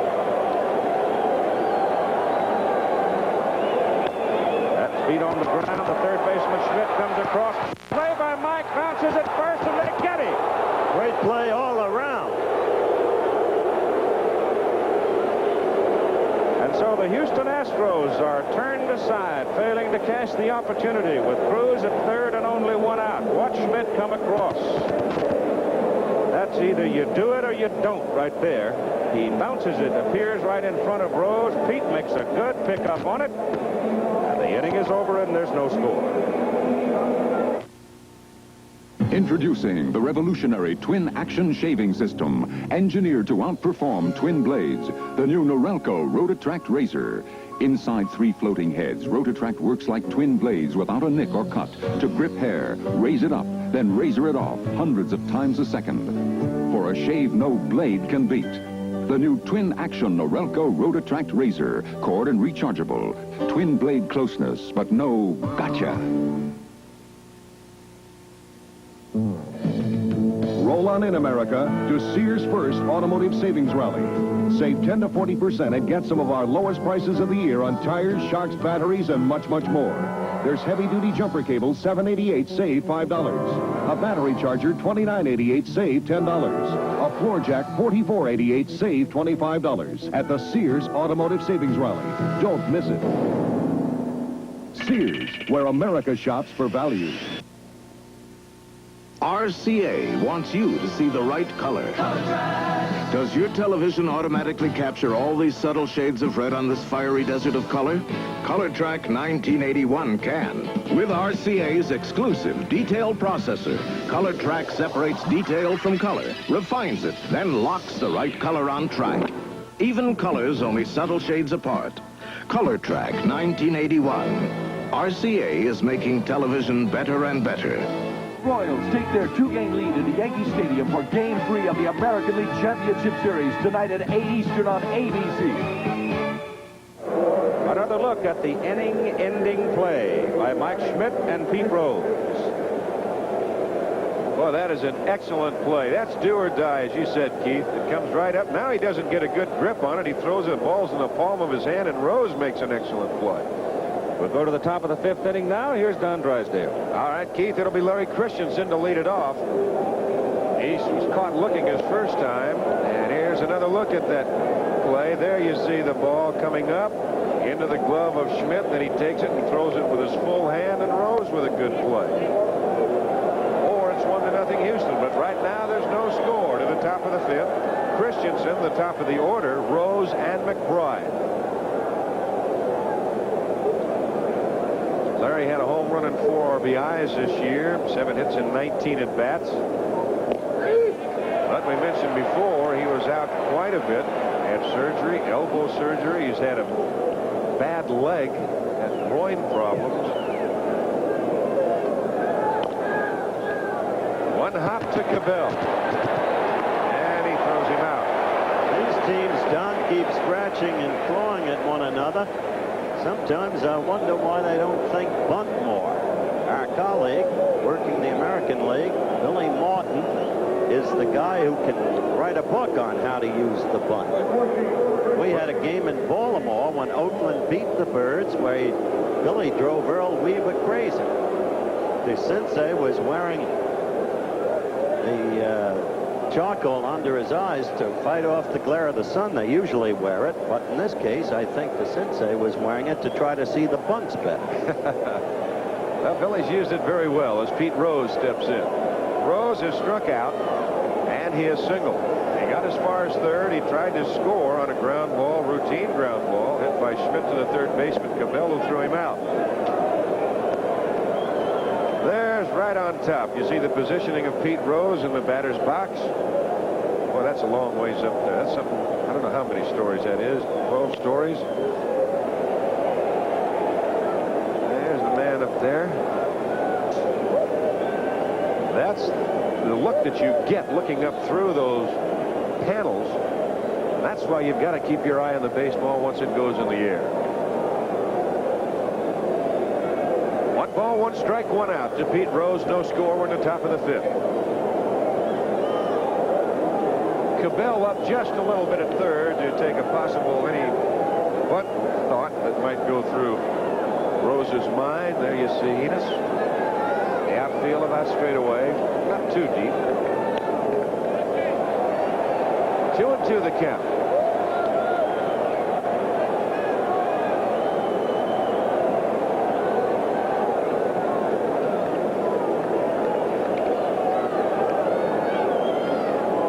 Had pretty good success here in the Astrodome hitting. Lifetime career average of 309.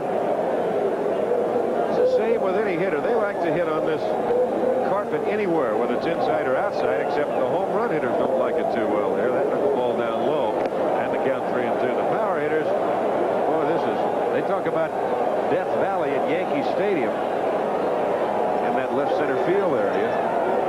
Now you can take a look at Negro and see if you can come with a 3-2 knuckleball or not. He'll push in. It's fouled away.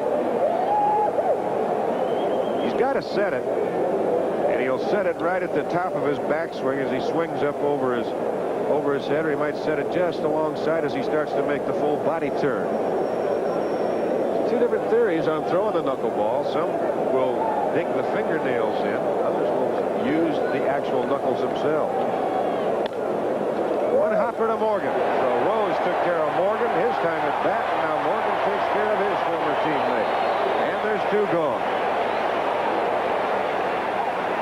There's Joey. That ball hit hard. Yes, it was. Each former Red, though, oddly retired his former teammate. Joe had grounded to Rose. Rose grounded to Joe. Now there's 2 gone, and Bate McBride will stand in. He's flying to left, and he's singled. The Phillies have left 5 on through 4 innings. The Astros have left 4 on through 4 innings. Very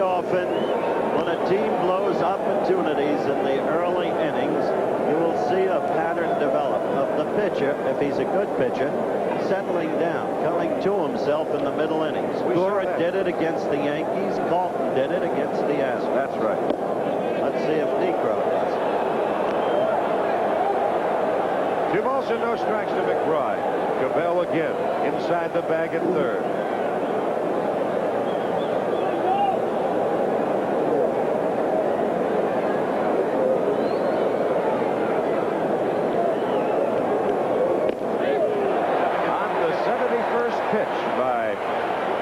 Joe Niekro this afternoon. He throws a strike. The count 2-1.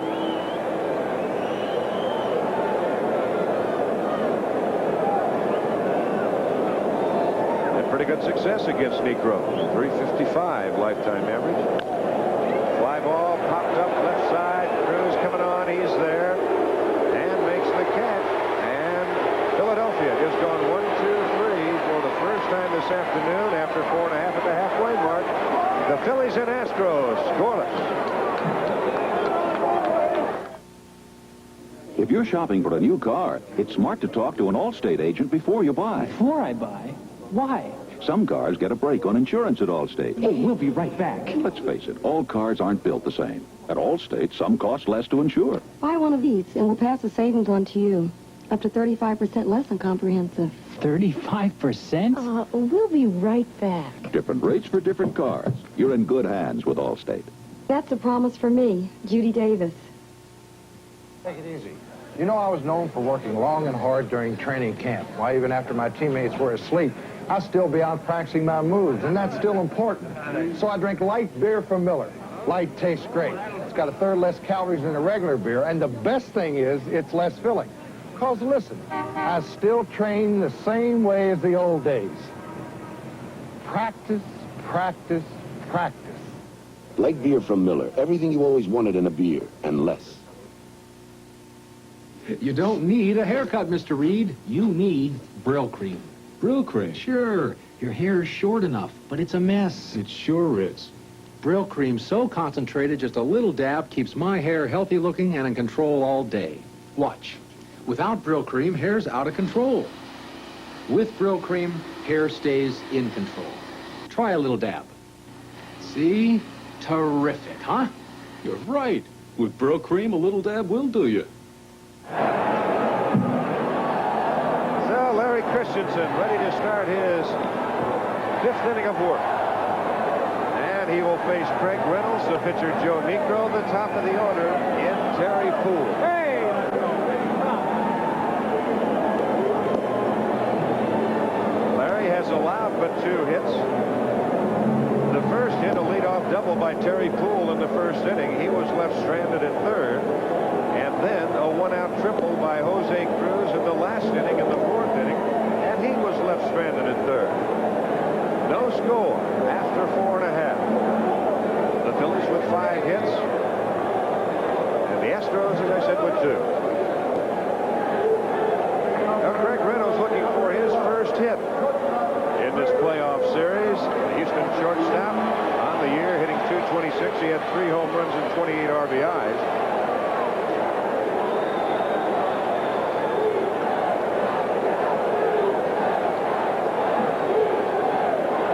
We are going to have, one way or the other, a 1-2 deficit in this National League Championship Series. Somebody will be 2 games up after this afternoon. Only 2 teams that have come back from that 1-2 deficit to win. There's a strike to Reynolds. The 1972 Cincinnati Reds, they came back to beat Pittsburgh, winning the last 2 games at Riverfront Stadium. And the 1977 Yankees came back to beat the Royals. Right now, Kansas City sitting on top with a 2-love edge over New York as the scene shifts to Yankee Stadium. Drive up the alley. Maddox, excellent speed. Moving back, makes the catch.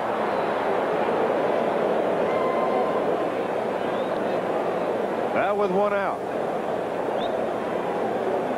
Joe Niekro comes on. That time, Larry Christensen kind of revved it up a little bit. That fastball clocked at 95 miles an hour.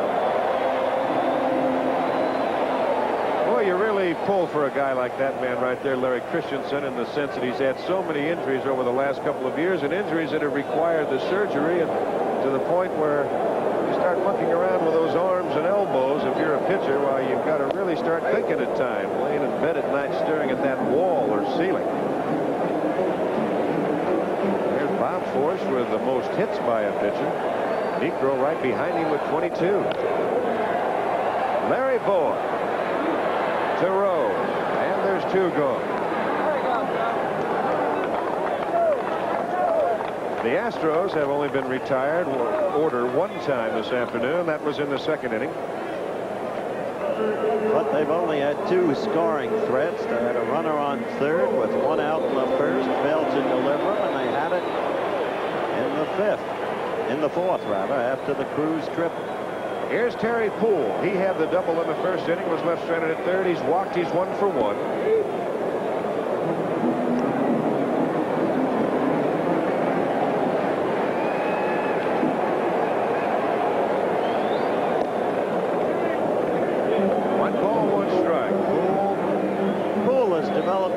Very well, Don. He undertook the Nautilus strength program.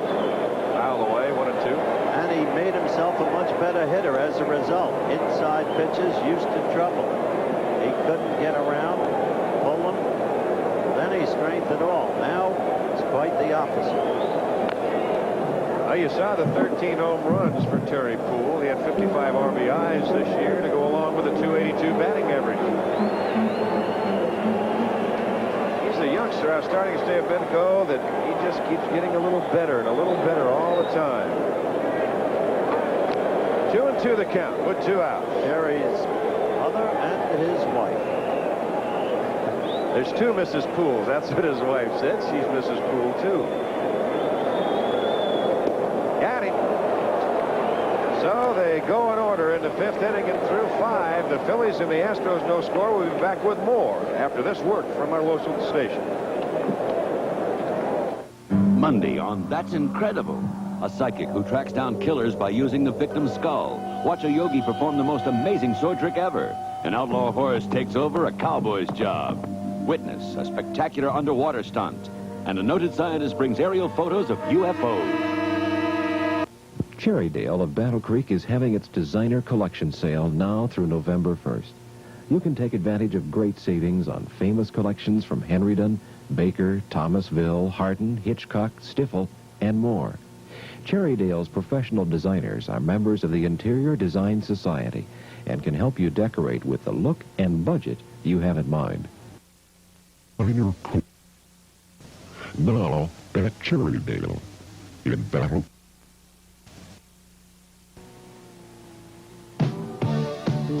During the past few weeks, something has happened, and it's good news for you if you're the grocery shopper in your family. Because during the past few weeks, we at Hamady have taken over all the Kroger stores in this whole part of the state. The changes will come slowly, but you're going to like them. It's not a whole different way of serving you, but we think you'll find it a little bit better. At Hamady, come see us.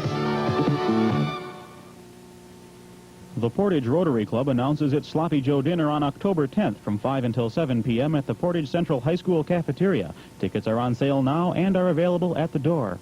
Face the Music, tonight at 7.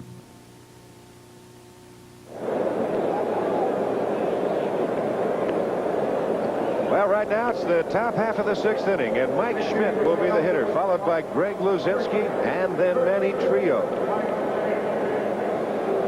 Mike Schmidt has singled. He stole second. That was in the 1st inning.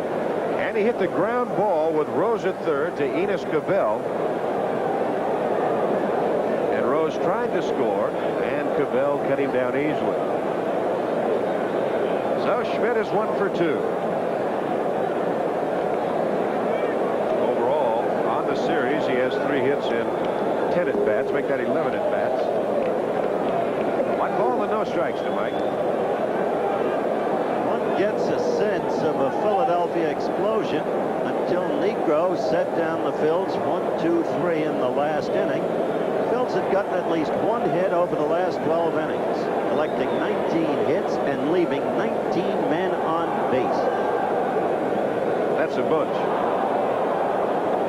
And in a short series, you really get to a point where you start thinking about a few of those things.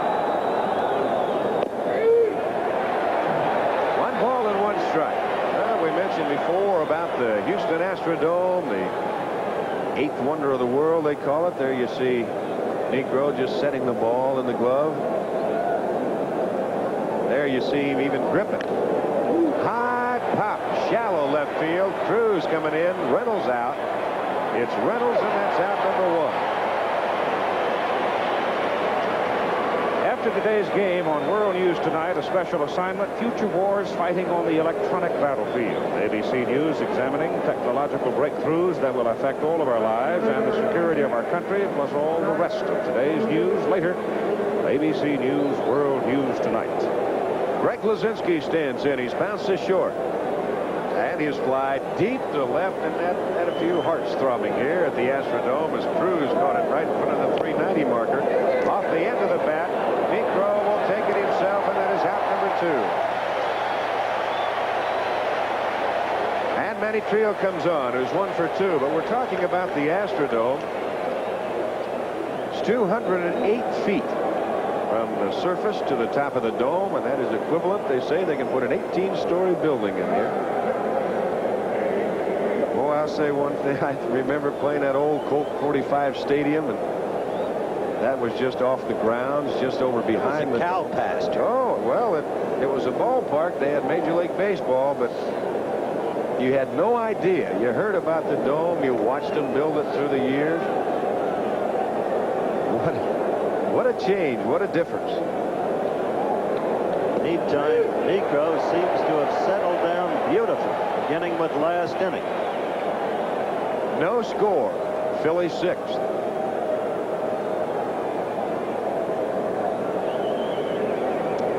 Trio, 2 hits in 9 at-bats in the championship series. The count 1-1.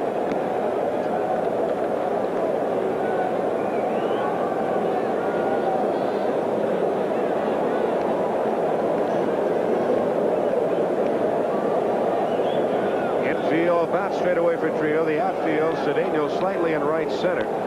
Good knuckleball. Boy, that ball danced around. 1-2 the count. There's a look at the outfield. A little gap in the alley left center. And Cedeno slightly over in right center. And pull shallow one towards the line and right. The infield about straight away.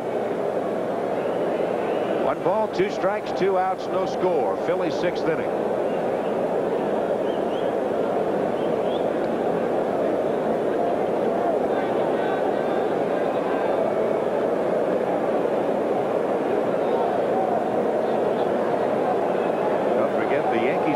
City again tonight, the same Yankee Stadium. Ground ball the hole. Reynolds backhands a long throw, and they will not get him. Walling just going back to haul it down. A good play by Reynolds, but he had no chance. Trio runs well. That ball, you take a look at it one more time. He had to back up. As you look at it, Craig had to come over into the hole. Threw desperately. Walling plays this very sensibly. Yep. Move back off the bag, making sure to catch the ball. From another angle, now you see Reynolds. Excellent range, but no opportunity to get any mustard on the throw. So, a 1-out single, and Gary Maddox comes on. This guy has been the solid hitter, really, going back through Wednesday night's game. 2 outs with Trio at first. 1-0 to Maddox. He's popped to first and single. In the series, he has 4 hits in 10 at-bats. Infield, outfield, straight away for Maddox. Foul right side, 1-1 the count. It's going to be interesting, first of all, to see the outcome of this game. And you were talking about those pitching possibilities for tomorrow, and even should the game go on to Sunday. Well, should the Phils win this game, you wonder if Dallas Green will try to wrap it up tomorrow with Steve Carlton, or if instead he'll go with the youngster, Bystrom, who showed so well in the late going. If he did the latter and Houston won, then we could have that Ryan Carlton shootout. Holding the runner at first. Well, the normal man to be ready to pitch would be Force, but Bill Burton has mentioned that Force can get ready a little quicker than Ryan, and he has a little better control. So if he had to use his staff on that final day, he'd rather maybe come out of the bullpen with Force than Ryan. 1 ball, 1 strike. Negro just kind of doing a little homework out there, taking a little extra time, thinking about, do I really want to throw that pitch or don't I?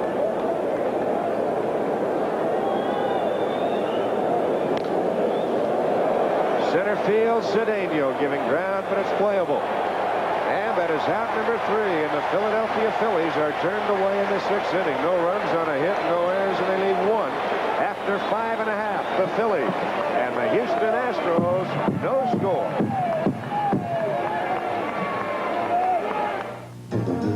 I used to run through airports. Now I fly through them.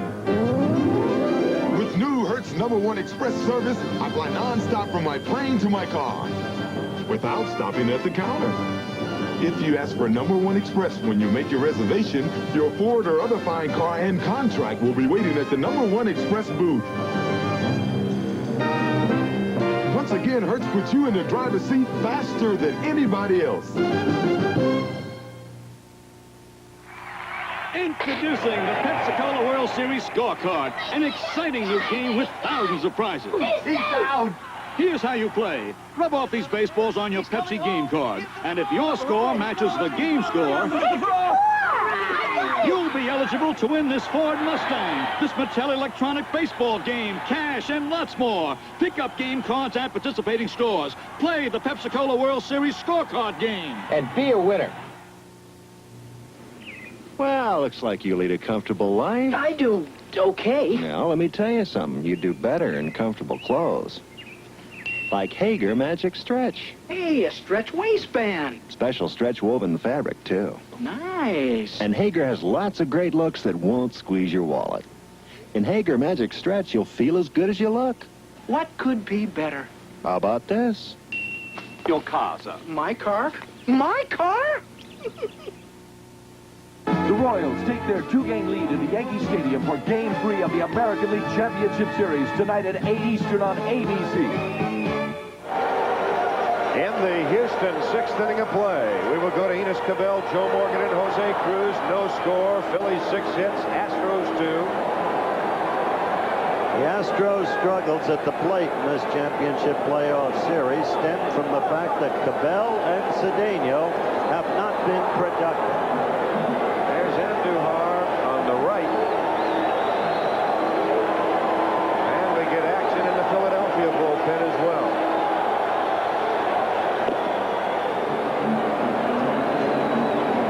The count. There's the Philadelphia bullpen. Soche, the left-hander, and Biggie Knowles, the right-hander. Look out! Right back up the middle. So the second hit of the series by Cabell, and both of his base hits have been dangerous. Yes, but this may set the Astros off. If they can get hitting from Cabell and Cedeno as they did during the course of the regular season, you'll see a different ball club. To Rose at first. Now the Astro fans, they start coming alive a little bit.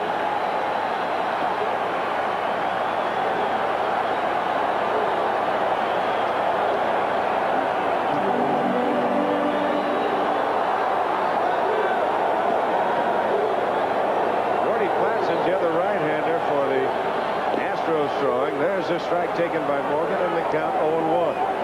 Joe still wearing that hitting shoe, the regular shoe with the cleats on it. And in Philadelphia, he would change once he got to first base. Keep him close. Cabell has excellent speed. Long, lean, infielder. He can motor.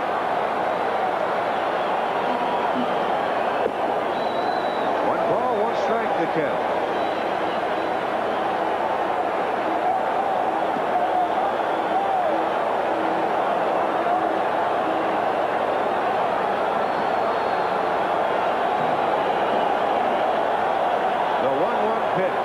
Taken low, 2-1.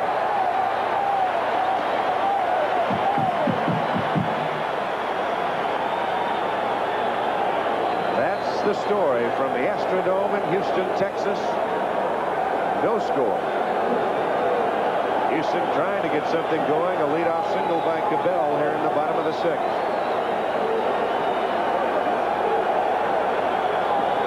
There he goes. Hit to the hole. Backhanded by Rose. Nicely. He's got to hurry. And just as Giddy. Done. Quite understandably, our camera wasn't on it, but an interesting thing. Cabell stopped short of second, turned and looked back at first, half started back to first, thinking that maybe it had been a line drive, which had been corralled by the first baseman. Then he realized it had been a ground. It was a great play by Rose, as you see it replay there. And Cabell went into second finally. I thought Ina stumbled when he first started, too. He didn't seem to get off smoothly. No, he didn't. And here's another look at it. There's an excellent, that's great camera work in this series. Just a great play. Now the go-ahead run, the tie-breaking run at second base in Cabell. Time call, Manny Trio trying to get somebody's attention down in the dugout. Time call, and Dallas Green is saying, I don't even want to pitch to this guy. I've seen what he can do. Let's put him on, and they're going to go to Cedeno. Now, if you're ever going to get your ire up anyway, well, you would have to think Cedeno is going to just kind of kick himself a little bit more. There's Dallas Green down the dugout. That's really putting it to him, isn't he? He sure is. Well, he hasn't done anything. We've commented on that. He hasn't done anything in the series. Now Trio once again going to come in to say something to Christensen. Bruce Fromming going out from behind home plate, and Eddie Vargo, a veteran National League umpire, comes in to say something. Said, get back here. Let's play. I'll tell you what's interesting is that they've got the two youngsters showing in the bullpen, and Knowles and Sauché. That's what's interesting. Dallas commented on the opening of the game that he stayed with Reed. He thought he had more experience right there.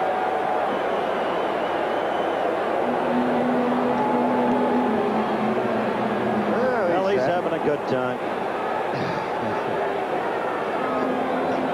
So the intentional walk to Jose Cruz.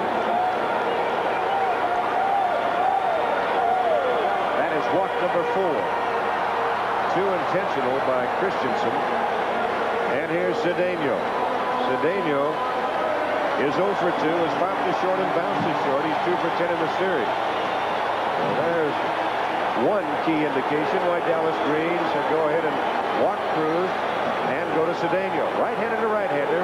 Cabell at second base, Cruz at first. The infield in double play depth. 1 out, no score in the Houston sixth. Maddox over in right center field. They've got a big gap in left center. Cedeno hits one there, and they're going to run around for a while. Here comes the Houston fan. To Boa, to Trio 1, to Rose, a double play. And is Cedeno hurt or not? They certainly have made Cedeno the outman. Until they get production from him, they'll be struggling, and unless. There you look, Taylor May. And Cedeno is down at first base. He hit that bag very awkwardly, tripping over the bag, and whether he tripped over Rose's foot too or got a little piece of Pete, I don't know. Now there is Bill Verdon out, the manager of the Houston Astros. Whether it looks to be the right leg or right knee, and I'm not sure. It looks like it's not in too good a shape. Right ankle. They'll go to the stretcher, and that will be all for Cedeno. Cesar slammed the rug with his right hand in pain, so he apparently feels there is something serious. We show Cedeno down as they put him on the stretcher. There you get another look at it. Oh, boy, he hit that bag awkwardly. He really did.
about, because that's what Friendly Skies are all about. Now let's go to the kitchen and talk to the chef. Too much tarragon, a little bit less. Man knows his business, without a doubt. That's what Friendly Skies are all about. Yeah, rolling out friendship, United style. Doing all we can to see you smile. They wouldn't be Friendly Skies, you know, without Bonnie and Jim and Annie and Lou and Dominic and Pete and Captain Dave and you. That's what Friendly Skies are all about, the Friendly Skies. Well, let's take another look at that ending double play that Cesar Cedeno hit into. Perfect to Boa, flips it to Trio, and then he comes across that bag, and he has been carried from the field on a stretcher. There's another look at it. They just do getting. Now watch that leg. He hits the outside of the bag. That's what it is, Keith. He hits the outside of the bag on that long jump. If he'd hit it square on top, he might have been all right. We'll find out as soon as we can as to the extent of the injury. He's out of the ball game. Perry Poole has moved over to center field. Dennis Walling has gone from first to right field, and Dave Berkman has come in to play first base. Those are the defensive changes for the Astros as we go to the 7th inning.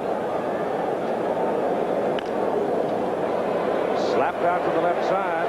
Cruz on the cruise, makes the catch. He's a fluid athlete, isn't he? He sure is. I tell you, though, you hate to see what happened to Cedeno happen. And even though the man's been having a poor series, you can't lose a ball player like that. He can break out at any time.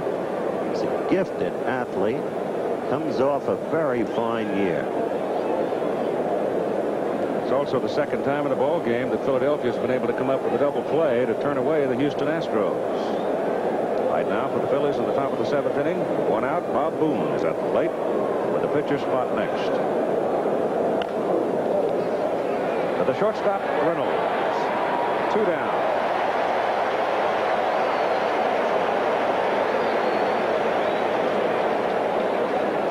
I thought for sure, Don, you were going to produce some scoring.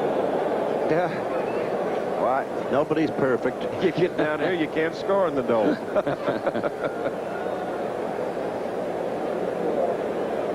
Okay, we've got Larry Christensen being called away, do we? Yes, we do. They're going to go to a pinch hitter. George Vukovich. And you've got the young right-hander, Dickie Knowles, throwing down in the bullpen. So a little change in strategy that you mentioned there on the part of the Philadelphia manager, Green, is he's going to apparently go to the youngsters today.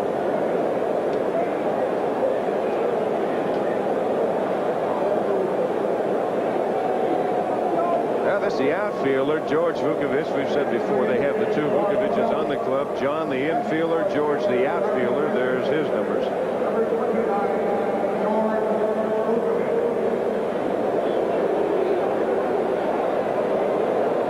So George comes up with nobody on and 2 out here in the top of the 7th inning. And Joe Niekro, who was in a struggle through 4. Since then has been pretty well in command.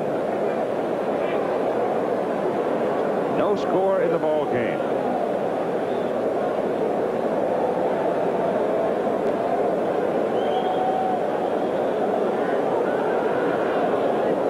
The knuckle dances away. That bottom fell out of that.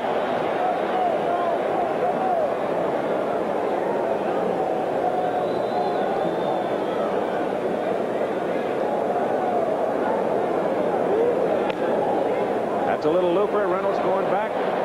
Gets it. So Joe Niekro gets the Phillies in order in the top of the 7th inning. So have a stretch. Get ready for the bottom of the 7th with Walling, Pujols, and Reynolds in a scoreless game. We challenged hotshot Garland Dwyer with a Mattel Electronics baseball game. You are off. Inside, a tiny thinking computer plays like a team of pros. The computer fires a fastball. Strike one. Now a curve. It's a triple. Garland's trying to stretch it home.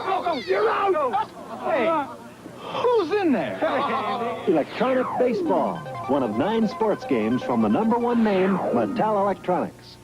Mr. Goodwrench, can I get an oil change, filter, and lube job in a hurry? Sure. I'll do it while you wait. Mr. Goodwrench knows you don't have time to waste, so he can offer while you wait service on many popular jobs. And he has the special GM tools, GM training, and genuine GM parts available to back it up. All done? That was fast. Well, time is money, Sam. Keep that great GM feeling. Where Mr. Goodwrench works. With genuine GM parts. JCPenney's incomparable NLCS Series 45-watt receiver and three-way linear phase speakers. One sound will tell you all you need to know about their specs. One look will show you what a great buy they are at $749.85. But look again. Right now, these incredible components are on sale as a package for an unbelievable $499. JCPenney's NLCS Series 45-watt receiver and linear phase speaker sale. The value is crystal clear. Game 4 of the National League Championship Series, Philadelphia-Houston, tomorrow at 4 Eastern Time, following the Texas-Oklahoma game from the Cotton Bowl in Dallas. And we're waiting word now on the extent of the injury to Cesar Cedeno. Dave Berkman is into his spot in the batting order. Denny Walling stays as he was, though he is now playing in right field, and Walling will lead off the bottom of the 7th inning for Houston, followed by Pujols and Reynolds. This, a baseball team that lost its great pitcher, J.R. Richard, now may have to go the rest of the way without its great center fielder, Cesar Cedeno. Here's a young man, Dickie Knowles. He's got a fastball, curve, and slider. He's starting to get a changeover a little bit. An excellent fielding pitcher, but the big thing he has to worry about is all youngsters sometimes have a tendency to do, and that is rushing himself. Dickie Knowles on the year appeared in 48 games in the regular season, 3.89 earned run average and a 1.4 regular season record. That ball is hit sharply to straightaway center field for Gary Maddox. And Walling is out.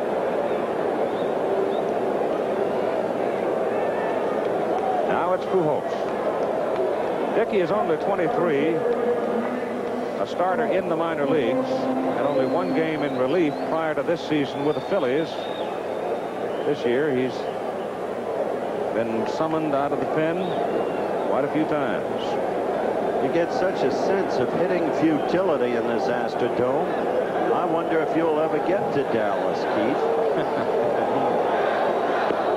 There's a good breaking pitch in there. Dallas Green. Shaw made the right move last inning.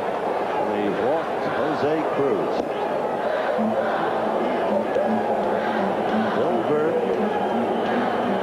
Unflappable. Joe Niekro right behind the Bill. Cruz intercepting them for the moment. That pitch is up. The count is 2 balls and 1 strike. As Dickie Knowles works against Pujols, the Houston catcher. Strike 2 to Louis. 2-2. Brewster is now in the pen for Philadelphia, throwing behind Knowles. Warren Brewster, and he got up, started working when Knowles came out to the mound. Got to give Larry Christensen a lot of credit. He pitched a fine ball game. Got out of a couple of jams, but he only allowed 3 hits. Dallas Green will keep a close eye on these relievers because he knows that McGraw's tired.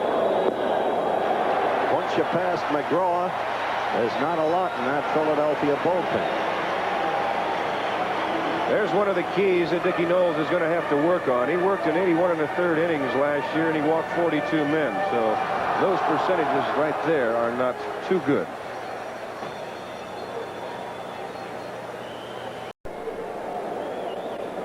Let's just cool it. Take your time. Right now, you're moving into a position where Bill Burton was the other night. That's right. At Veterans Stadium in Philadelphia. What does he do? Does he hit for Niekro? You've got Niekro hitting. You saw him stay with Ryan. I think he's just going to stay right with Niekro. He will too. Now you can see how the Phils miss Sparky Lyle, not eligible. Am I right? That's right. They really could maneuver with Lyle. They all know that too, but Sparky just wasn't eligible. He didn't get there in time. I've got the story on Cesar Cedeno. I'll tell you just as soon as we have the pitch. Butt down the third base side. Mint has only 1 play. And they move Pujols up. So Billy Burton Got to make a decision here, and Necro is coming out. The word on Cedeno, fractured right ankle, taken to the hospital. Isn't that awful? Well, you kind of figured that, the way that they carried him off on that stretcher and the way they were holding it, you figured that something bad was happening or had happened. Oh, here's the case. Pitchers sometimes will go along and they'll say, come on, get me a run, get me a run, get me a run, and I'll do something. Well, now you've got Necro. He can't say that to anybody because he's up there with a bat in his hand. If he wants a run, he's got a chance to drive it in right here. And Joe, as we've said before, is a good hitting pitcher. I hope Cedeno's ankle, that's the reason he's letting him hit. The figures speak for themselves. But I hope Cedeno's ankle heals properly. There's a man in this ballpark who happens to be in the Baseball Hall of Fame. I saw his career end, really, with a fractured ankle. I speak of Monty Irvin. 2 balls and no strikes now. Dickie Knowles throwing 2 curves, missing with both of them to Necro. With Pujols on second base. 2 out. At the bottom of the 7th inning and no score in the ball game. 3 balls and no strikes. Well, this is what you don't want to happen. Now you've got the top of the order, Terry Poole on deck.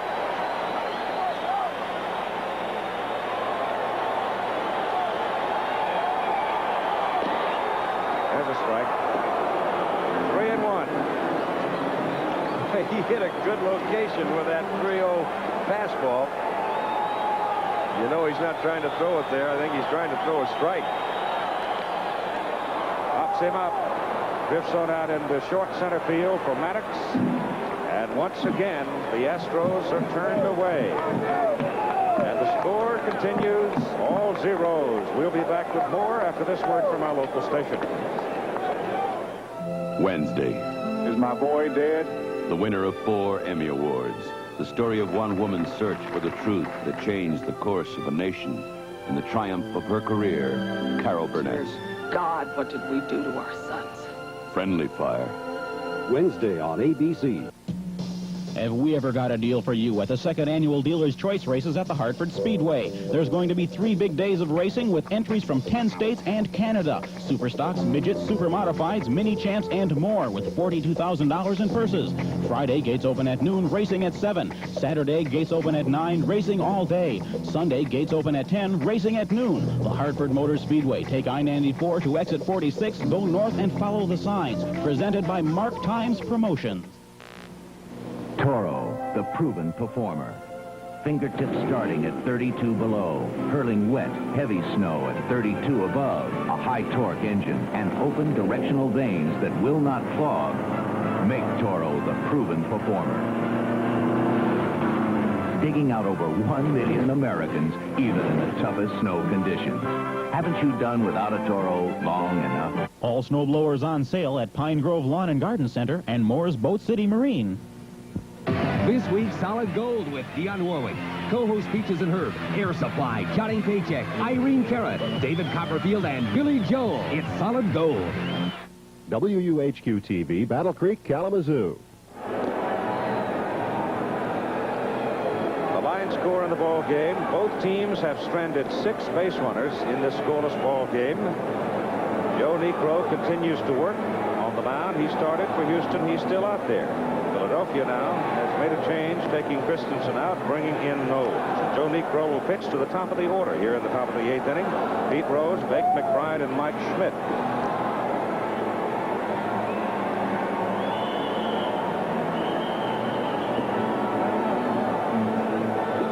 Rose 1 for 3 today, as you can see, and he already holds the record for the number of base hits in a championship series. All right, we just got word that Larry Christensen's arm didn't tighten or anything. Was not hurt in any sense. Just that Dallas Green, the manager, felt it was time. He'd done enough to get him out. So well, he's trying to look to make something happen there. It takes a lot with 2 outs, but you never know what can happen. He figured he's going to go to Vukovich, and maybe he might hit one in between somewhere and end up at second base in scoring position for Rose. That's the other reason they left Necro in. Let's see what Pete does here. His 4th time up in the ball game against the knuckleballer. No score. Top of the 8th inning, game number 3.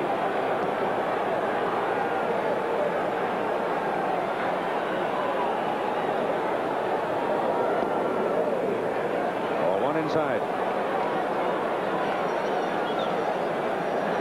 Ines Cabell well in at third. Take away the bunt from Rose. Pete bounces it toward the second baseman, Joe Morgan. And for the second time in the ball game, Joe throws him out. Morgan and Rose have been hitting each other all day, but that play that Rose made on Morgan's shot a couple of innings back, when Cedeno wound up the inning hitting into the double play that caused his ankle to be fractured as he went across first base, that was the play of the game. Tug McGraw is now in the Philadelphia bullpen. There's Tug getting loose. The batter is Bake McBride, number 2 man in the order, with Mike Schmidt to the on-deck circle. Well, the thing that you have now, you have Cabell playing inside the bag at third, but he has to play fairly close to the line. You've got Bergman guarding the line at first. Late innings, you have no score. Foul tip, strike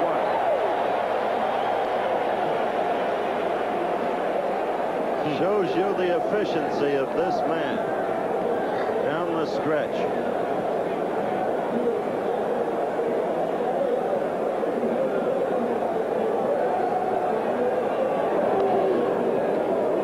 Is inside with it. 1 ball and 1 strike. Negro has really settled down. Going into this inning, he has only thrown 88 pitches. He's only thrown about 4 right here, 5.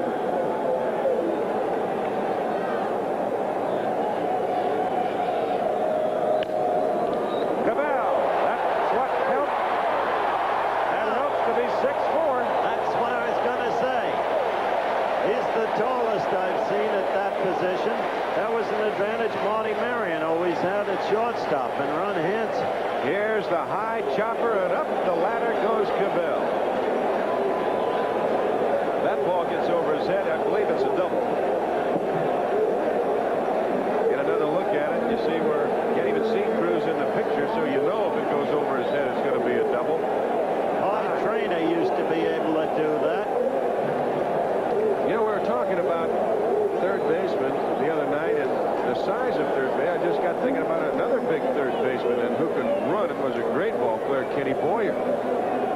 Yeah, he was, but he wasn't that. He wasn't as big as, no, not as Cabell. Kenny's about 6'2", though. Yeah, good size. Mike Schmidt watches the knuckleball bounce the backstop.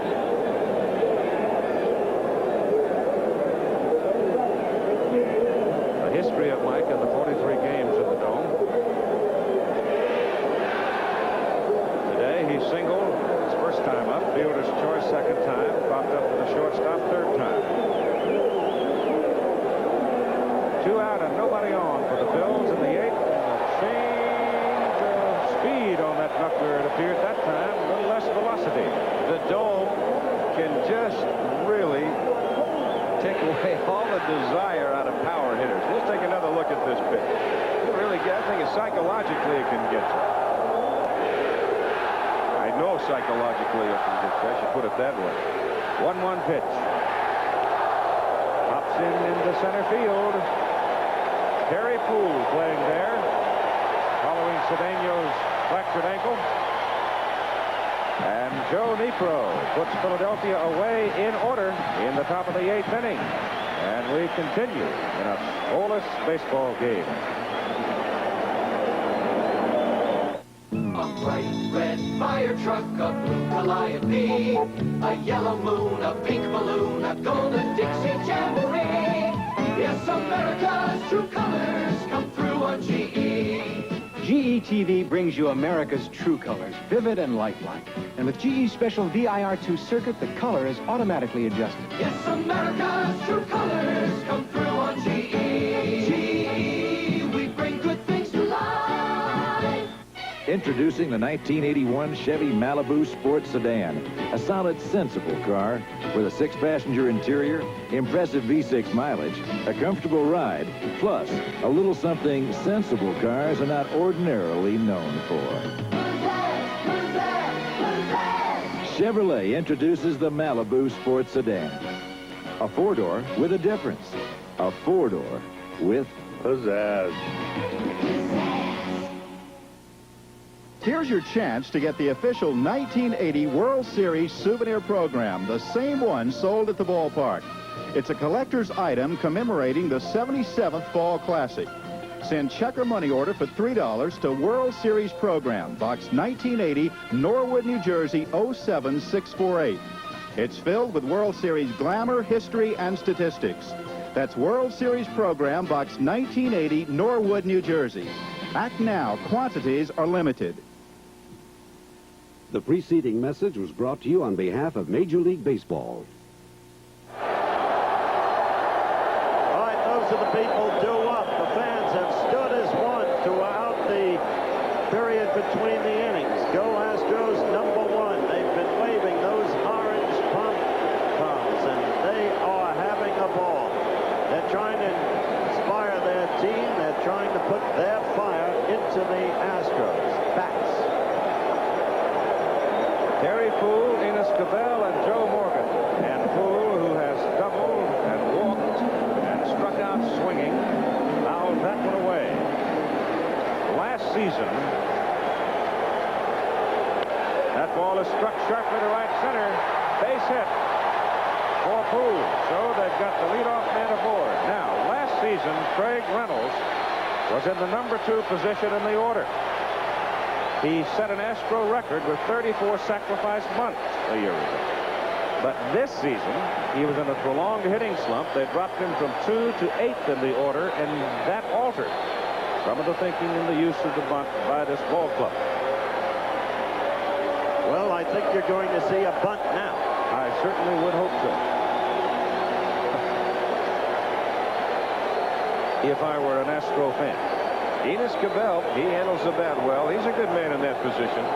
He was effective in the first inning, moving Poole to third after Poole opened the game with a double, or at least the Houston half of the inning. There it is. It's a good one. The pitcher knows. Trio covering at first, and Poole stands at second.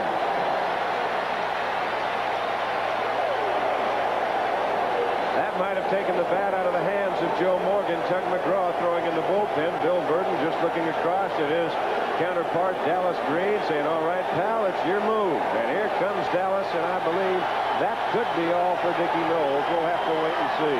But McGraw has been up. He's been throwing, and that will be all. The left hand, the hook. And bring him on in. Here comes the Tugger. All right, Tugger comes in. Do you think he'll walk Morgan anyway? They might. I think he will. We'll be back in a moment.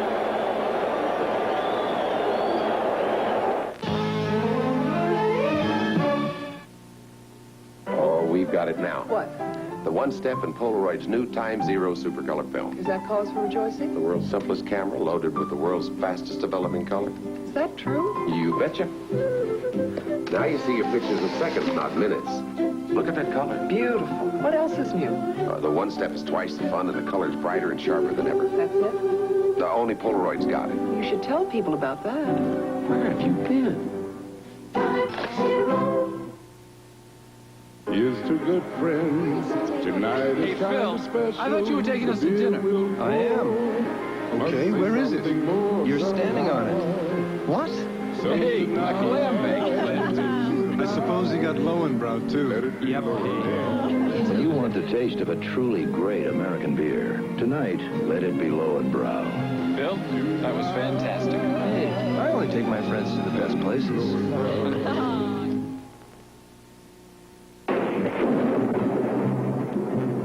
When every minute can cost you an acre, you need a chainsaw you can depend on. So you grab your home light going in, and before long, you're walking out a winner. And Home Light can make you a winner right now. Buy any one of these 5 selected chainsaws and get a rugged carry case free. Get the Home Light that's just right for you, and a carry case to go with it, free. From Home Light, the Chainsaw King.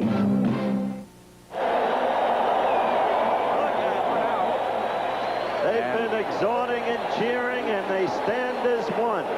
Gradually settling back now. One out. Terry Poole at second base. And Tug McGraw, the third Philadelphia pitcher. Now here comes Morgan. Let's see what they do with Joe. Then you have left-handed hitter Jose Cruz. Then you have left-handed hitter Dave Bergman. Then you have Denny Walling. Somewhere along the way, it's possible we could see Art Howe show up, since he's a right-handed hitter and a first baseman. They're going to pitch to Morgan.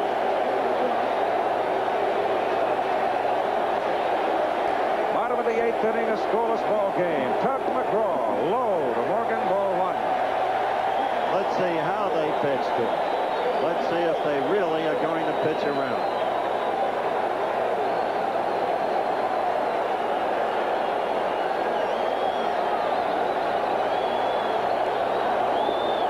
On the outside corner, 1-1.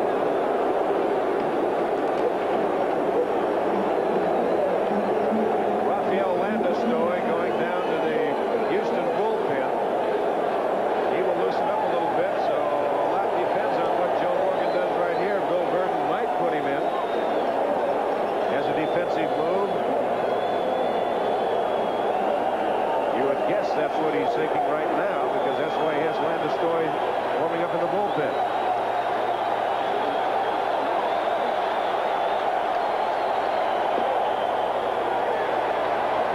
Just missed. 2 balls, 1 strike. It isn't really too thrilling as you look at Landeskog in the Houston bullpen, thinking that you can have an open base with Morgan when you've got Cruz following him. High. 3-1. Which he's going to hit. He's got to hit his pitch. Landeskog is warming up. If Morgan gets on, Landeskog will probably run 4. Landeskog is speedster who's stolen 23 bases during the season. Fouled away out of play. Joe, of course, hobbled with a bad knee, playing in some degree of pain. What a competitor.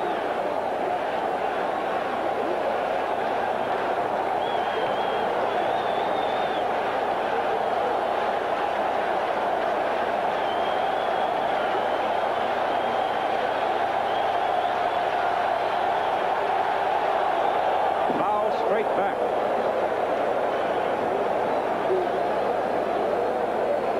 Tug's been in this situation many times before. You see Morgan, that little extra squeeze. He says, ooh, I'd just like to have that back one more time. Well, he's had a day of rest. Wednesday night, he was not sharp. He's gone, as I said, to the well once too often. He's pretty peppery today. I'm a new man, he said. Fans coming up on their feet again, Keith. 3-2 pitch to Morgan. Hit to right center field. It may be in the alley. Maddox going as hard as he can get it. He outruns the ball and makes the catch. You think that Gary Maddox did not cover some ground on that ball? That ball is hooking away from him. Let's look at it again. Morgan didn't get it all. He got it out on the end of the bat, but it's still hooking away. Maddox off with a crack of the bat. He just flat out ran it. Absolutely. Here's another angle. Aren't very many people in all of baseball to make that play. This man happens to be in the right place at the right time for the Phillies. And well, Dallas Green to the mound. He's a gangling man with antelope-like strides, as you see it from still another angle.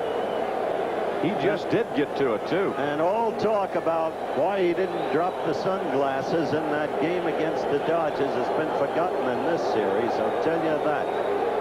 Dallas Green out to talk to McGraw, Boone, and Boa. They've got an open space now for Jose Cruz. There's another angle. Boy, he had great speed. McBride saying you got it all the way. You see the size of those strides? They were long. He was covering all kinds of ground and eating it up. Now we'll see if they pitch to Cruz and put him aboard, possibly, and go to Bergman.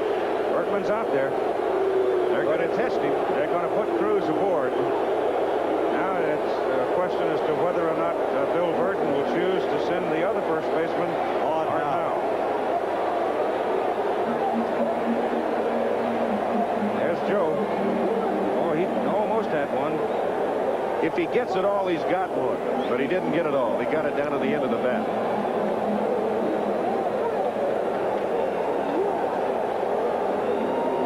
There's the fourth wide one to Jose Cruz. Very cool. Led the inning. Sacrificed to second. Moment of drama with Morgan. And Bergman comes up. Bergman had a big triple. You wonder what Art Howe's reaction is at this point. Yes, you do, don't you?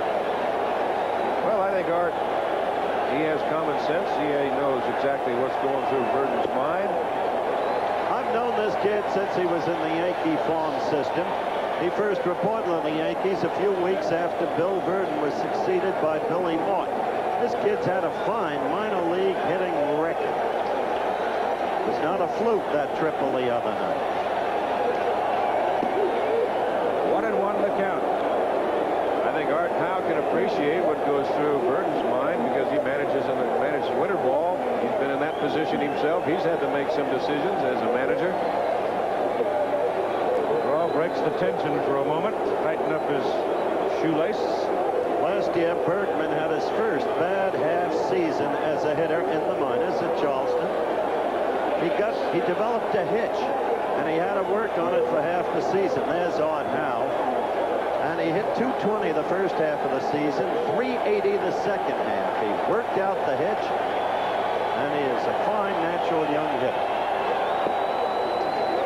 That just missed to make it 2 balls and a strike. Of course, if the game goes on and on, somewhere eventually the presence of Art Howe will again bubble to the fore. Art Howe right now, he's rooting for a base hit and a Houston win. That's all he's thinking. Absolutely. Bergman hits it high in the air, but it's in play for the right fielder, Bake McBride. And so once again, the Astros are denied. Who led the inning with a single, but they couldn't get him around, and Tug McGraw this time has the biggest sigh of relief. This is Ben Jones, and he's been eating the same candy bars as long as he can remember. Ben, could we get you to try Twix candy bar? Twix? Why should I? I've been eating the same candy bars as long as I can remember. But do they have a mix? What? A mix, Ben. Rich milk chocolate. Oh, I love chocolate. Creamy caramel. Love caramel. And a delightful cookie crunch. Crunch? Yep, that's the mix. Twix is delicious. Twix cookie bars, the chocolate candy with the cookie crunch. Delicious. Oh, great. Fried stereo. Don't worry. We've got insurance. Oh, Mom, the stereo will cost a bundle to replace today. Our Allstate policy will cover it. Right. If you buy Allstate's new replacement cost coverage on contents, we'll replace most personal property at today's prices. We'll replace it. Oh, we can get a new stereo? But this time, let's put it there, away from the fireplace. You're in good hands with Allstate. And that's a promise from us. To good hands, people. This year, ABC brings you the biggest lineup of movies in television history. Saturday Night Fever, A Star is Born, Coma, Invasion of the Body Snatchers, The Spy Who Loved Me, the movies on ABC, the super hits from the superstars.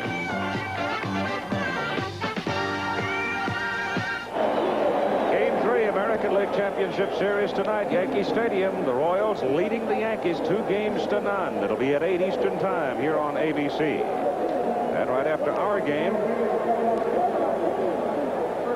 we're going to have about 40-odd thousand people in a total state of collapse after this nail-biter. And countless millions across the country. Here's Greg Luzinski, whose 13-game hitting streak in the championship series right now is in some jeopardy. He is hitless today, and Vern Rue, the young man, he'll be pitching tomorrow. You're looking at Force right there. Ken Force, yeah. Here's the pitch. And he went right past Bill Verdon, and Bill subjected himself to a lot of second guessing, leaving Bergman in. Luzinski, strike 2. There's Billy. He can take it. Doesn't look like it bothers him any. No, he'll have his explanation. Luzinski, Trio, Maddox. Three scheduled hitters for the Phillies in the top of the 9th inning. No score in the ball game. The Phillies have 6 hits. The Astros have 4 hits. To the shortstop, Reynolds.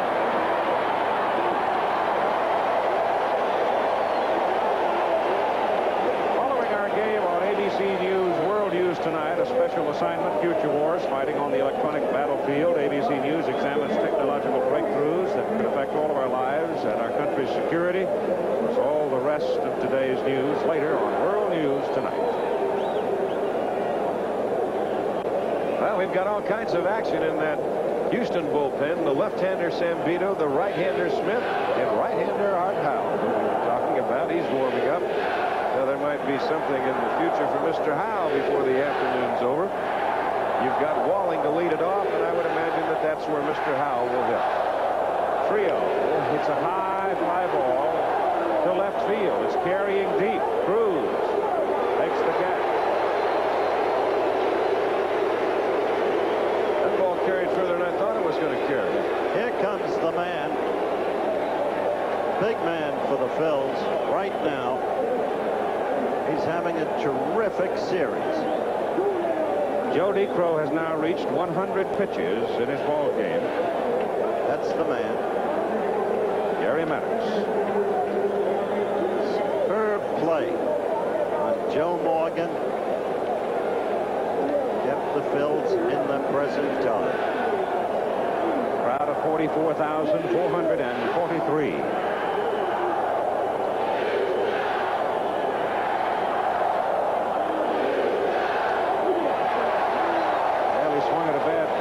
Chasing that Venture, and it was well off the plate. 1 strike on Gary with 2 out.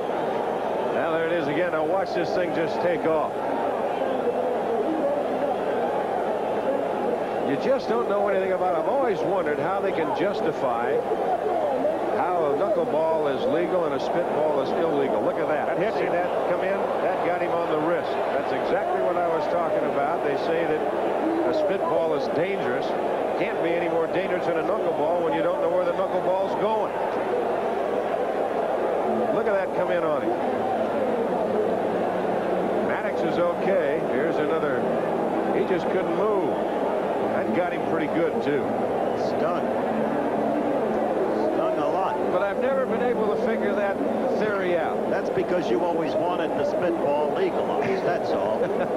Your history is well known. That's another look. Looks like it sort of hit him on the fleshy part of the back of the hand, right there. And it hit him up a little bit on the wrist. Who knows? We might have lost another key man. All right, let's look for Gary to steal, or to try to. Larry Boa, the batter, 2 out in a scoreless ball game in the top of the 9th inning at the Astrodome in Houston. Game 3 of the National League Championship Series.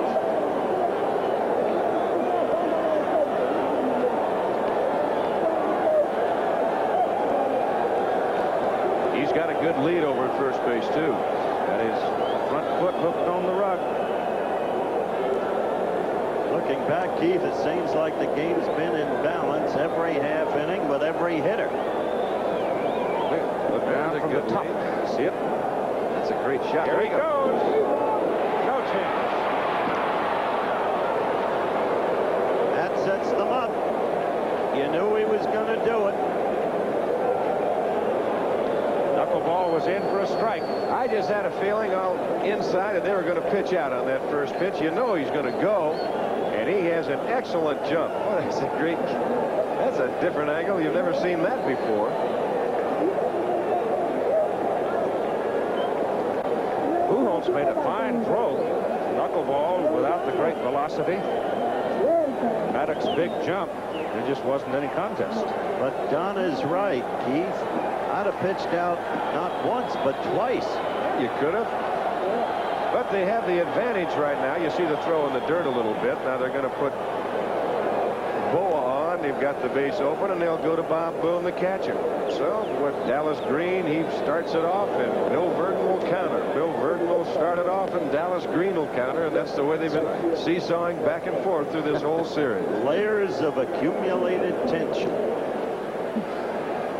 I got to get some rest. I got doubleheader tomorrow, guys. Best thing in the world for you. You've got the beard to carry you through. It helps. Larry to first. Now it's up to Boone.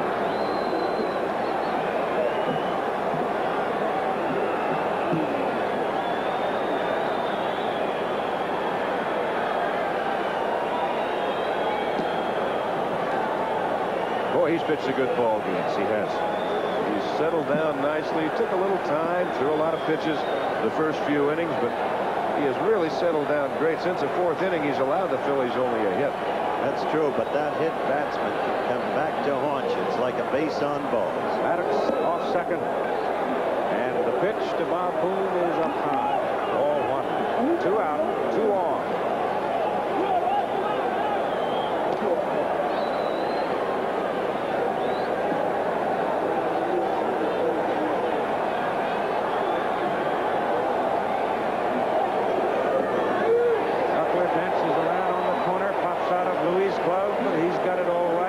All this noise and tension, strolling idly in center field is an errant bird that flew in an open door this morning. Watch this knuckleball. This thing just kind of rings around in that glove, and he can't squeeze it fast enough to hold on to it. I've always thought about coming in here with about 3 or 4 dozen pigeons and turning them loose. Nice gun. 1-1 pitch. Popped up foul. Back out of play. They used to have me ask me down here certain things. I said that would be my ambition in baseball before I retire, if I could sneak in and do that. But I never had the nerve.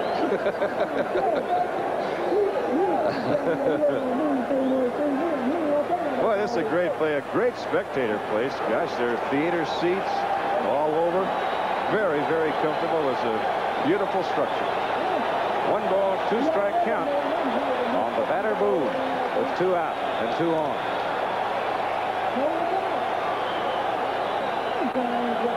Pitcher on deck. Inside. And it builds and it builds. This takes off. Pujols makes a good play right here. Boone had a little idea at the start, and after that it was just basically getting out of the way. Close. I'd say so. Pujols is an unsung hero today. That's when somebody down in the dugout, they're sitting there thinking, now, dance like you've never danced before. Deuces are up. Foul back. Boone is battling it. Batting averages are deceiving. Well, we saw what Bob did up at Montreal. The Expos had the Phillies down to their last strike, and he got a pitch from Woody Fryman, singled up the middle to score the tying run. The same man that's out at second base right now, Gary Maddox, and then it was Mike Schmidt with his 48th home run of the year in the 11th inning to give the Phillies the Eastern Division championship.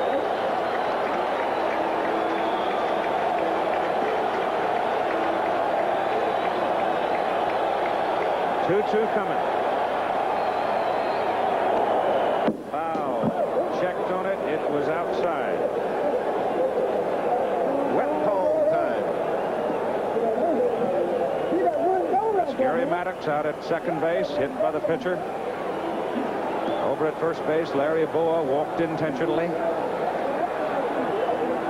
And the heat's on Joe Niekro right here. And Bob Boone right there.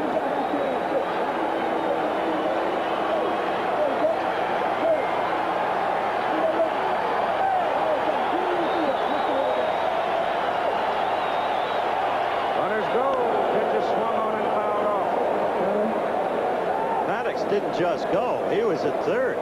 Oh.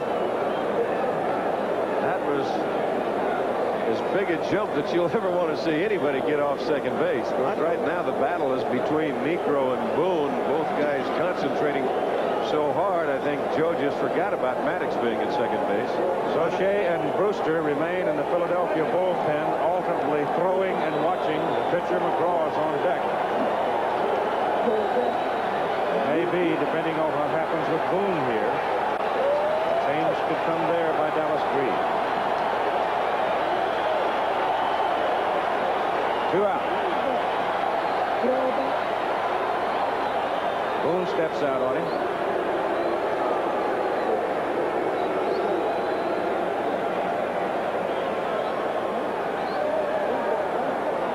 It's all started with 2 out. 0-1 on.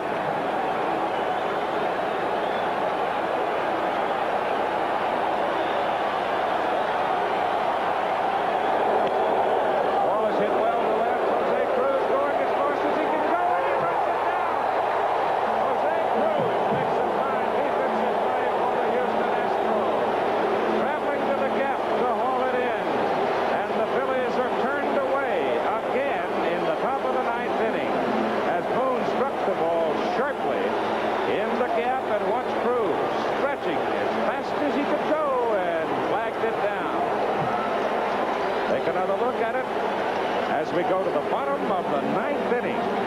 Philadelphia nothing and Houston nothing.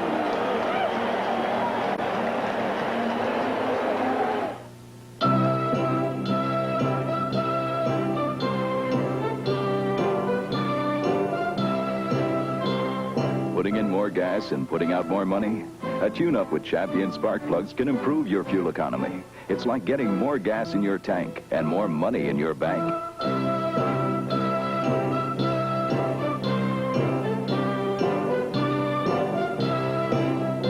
Tune up, America, to save gas. This is ABC. Curtis Mathis and Dick's TV announce no down payment and no payment till January on every Curtis Mathis color TV in our inventory. We've got a good selection with color portables starting at just $17.14 per month. 25-inch color consoles start at just $30.28 per month with trouble-free electronic tuning. Curtis Mathis Complete Home Entertainment Center with AM/FM stereo tape and stereo phono start at $64.62 per month. All models have the exclusive 4-year limited warranty. Curtis Mathis at Dick's TV, 5222 Southwest Ninja, across from Myers in Kalamazoo. Hi, folks. Dick Lawrence, our great Sky's the Limit 81 introduction sale, and we'll be open Saturday and Sunday till 5. Mazda's on sale, Renault's on sale, AMC's on sale, Eagle's on sale, Jeep's on sale, and I'm coming down to earth on sky-high prices. I'll do anything to sell you a car!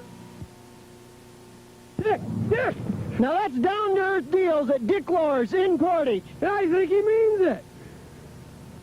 WUHQ-TV, Battle Creek, Kalamazoo. Well,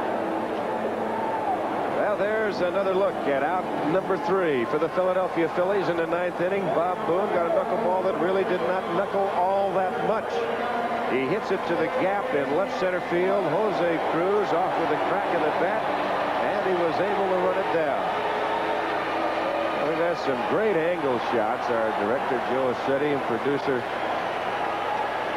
Dennis Lowen, and there it is. There's a record right there. I thought, Don, that Jose looked a bit gimpy when he made that catch. He kind of gave you a little odd stride in there somewhere along the line. It might have been. He might have been bouncing too, Keith, and he might have just slowed up a little bit to get his eyes back on an even keel. Dennis Walling, and he is up there, left-handed hitter against the left-handed pitcher, Tuck McGraw, in the bottom of the 9th inning. Walling has been walked intentionally and hitless in 2 trips. McGraw goes to 2 balls and no strikes with it. On deck, Pujols, the catcher, at Reynolds. Action quickly in the Philadelphia bullpen. And time call. The ball gets away out in that Philadelphia bullpen. That is Bob Walked. It's up and throwing.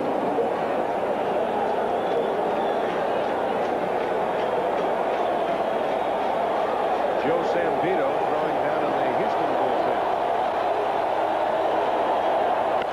Ball is hit sharply at 3-0, right at him. 1 out.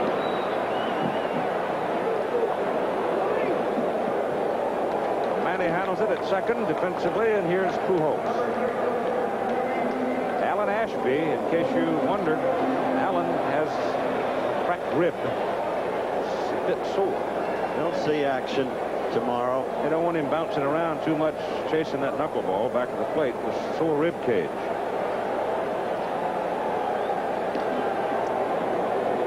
So Louis is up. Has walked in 3 trips.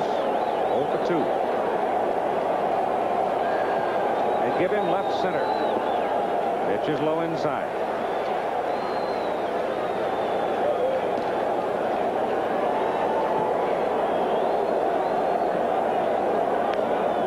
Fouled at the plate. There's Joe Sambito. Brooklyn, Bethpage, Long Island, and now Houston, Texas.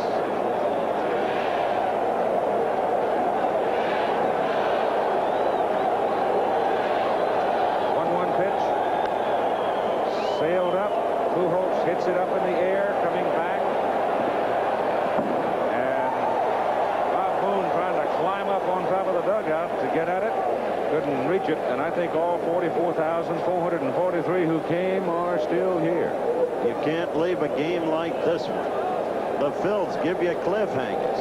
Since the second inning of Game 2, Keith, the Phils have stranded 22 men over 17 innings. 14 Wednesday, 8 today. That's a bunch. Oh. 1-2. Screwball 5. 2-2.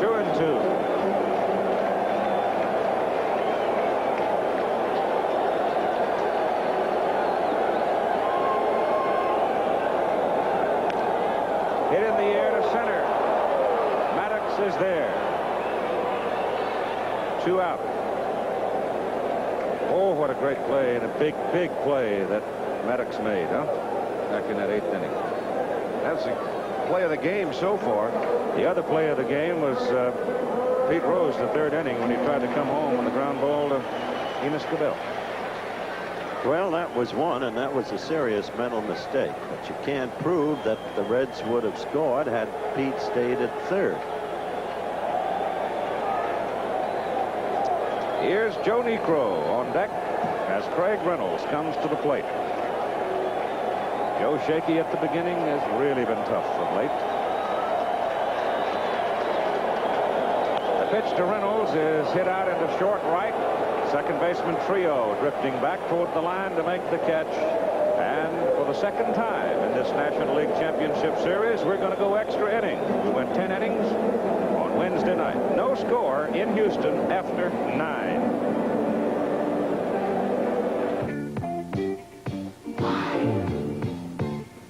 Why? The question is why? The question is why? 81 Caprice Classic. You can spend more. The question is, why? Why spend more for a smooth, quiet ride, plus room and luxury like this? Why pay more for V6 mileage estimates like these? Chevrolet Caprice Classic. You can spend more. The question is why?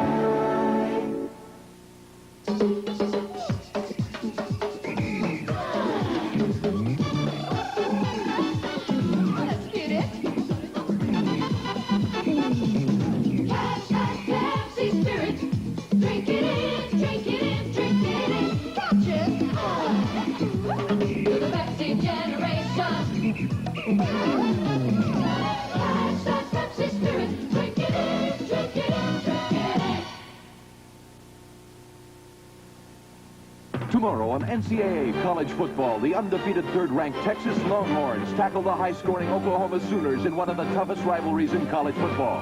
Then the American and National League Championship Series. Greg Luzinski and the Philadelphia Phillies play Houston in Game 4 under the Astrodome at 4 Eastern. Then, if necessary, George Brett and the Kansas City Royals battle New York under the lights in Yankee Stadium. It's Game 4 of the American League Championship Series starting at 8 Eastern live on ABC. Philadelphia manager Dallas Green has just made another decision. He's letting Tug McGraw bat for himself, lead off the inning. Why? Obvious. There's not that much behind Tuggaroo in the bullpen. We've talked about how it hurts the Phils not to have Sparky Lyle eligible for the playoffs. So McGraw bats, and I'll tell you this, McGraw will probably be burned out for the rest of the series, which will create a future problem for Dallas. The choices aren't easy here, Don. No, they're not. It just depends on how long that we have to go before somebody decides they're going to win this ball game. Phil Niekro, or I should say Joe Niekro, on the other hand, has thrown gone 9 complete innings. He's thrown but 115 pitches. It's turned out to be a relatively easy game in that one respect as far as putting any stress on your arm. He's thrown 73 strikes and 42 balls so far, but he has yet to get a run. But he's yet to give up one. There's Phyllis McGraw.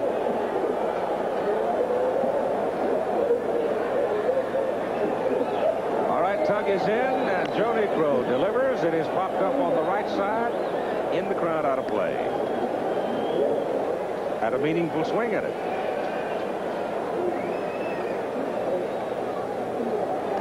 New baseball out to Joe.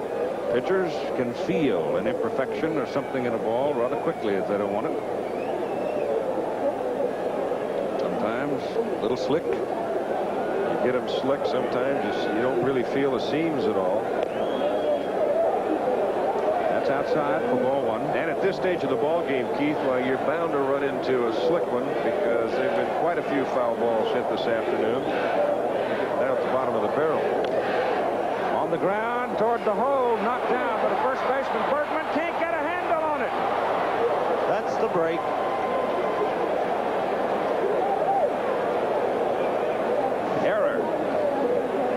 First baseman. Well, he had it if he picks it up with his bare hand. Now it goes over. He tries to run it down. Now he can't. If he just gets it one time, why, they got him. He still had it in time, but he couldn't get a grip on the ball to flip it. And then he couldn't get in the right position to throw it. Here's a good shot of it here. Runs back, tries to get it on the big hop. If he gets it there, he's okay. Now he bobbles. Now he throws. Now it's too late. Now watch Phyllis's reaction.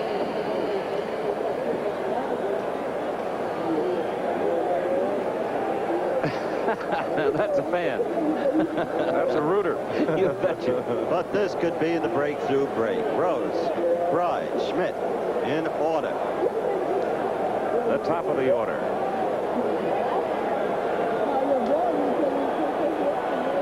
Well, you're looking sacrifice here. Cabell shallow at third and still guarding the line.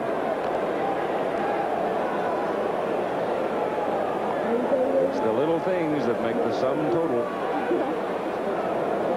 Everything zeroes up to here. The knuckleball is outside and high for ball 1 to Pete Rose. American League Championship Series tonight, 8 Eastern time. You'll see it here on ABC from Yankee Stadium. Game 3, Kansas City up by 2 in that one. Best of 5. You get the feeling right here, should Rose sacrifice, whether Dallas Green took it off or not, we'll have to wait and see. That's a strike. The next man that Negro is going to be facing will be actually pitching to will be Mike Schmidt. They'll have, if the sacrifice is effective, they'll have the runner at second. Then you've got Bake McBride, followed by Schmidt with first base open. You have Smith and Sambito in the bullpen for Houston. The thought of Schmidt is not a happy one. But to the third baseman. Cabell goes to second. They got him. Back to first. Not quite in time. McGraw thrown out at second.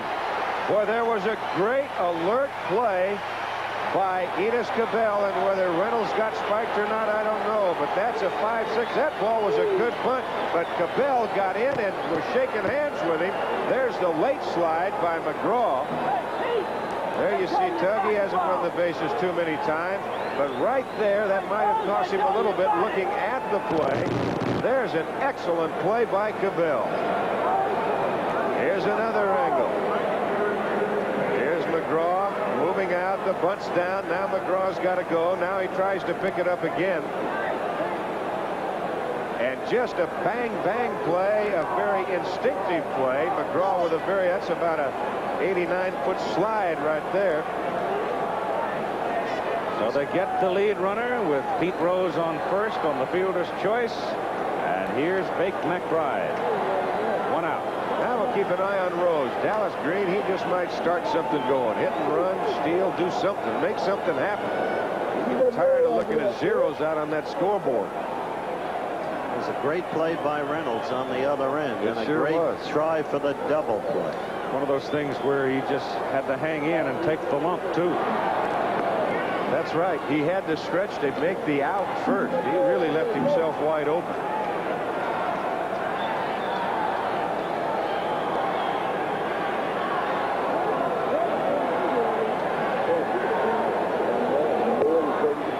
Way outside, pitch out. Pujols had to really jump out to get it. Every nuance, every nicety of the game of baseball is being seen in this one. It's baseball the way Roger Angel likes to write about. Rose did not offer that time. Well, our Dennis Lowe and Joe City, our producer and director, they've given us all kinds of angles to look at, angles that I've never seen before. It's kind of interesting. Ball is hit to center for Terry Poole. 2 out.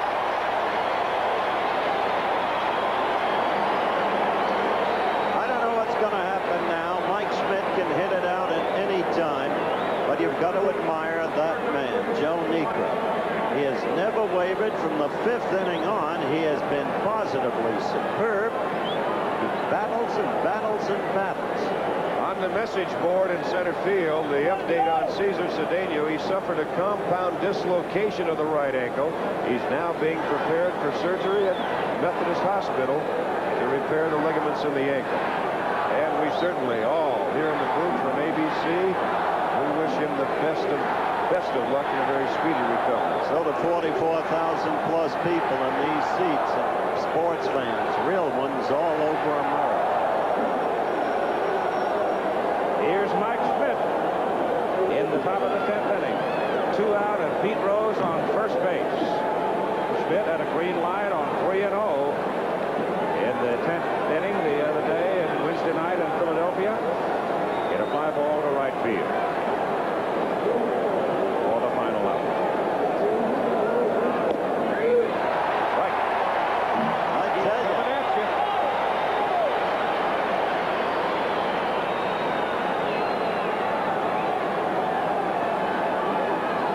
There's a little bulldog in that. Oh, you bet there is. A little bulldog and his brother, too, Phil. Inside, and Louis comes out of the crouch to handle it. Fine score. Second time we've gone 10 innings in the 3 games.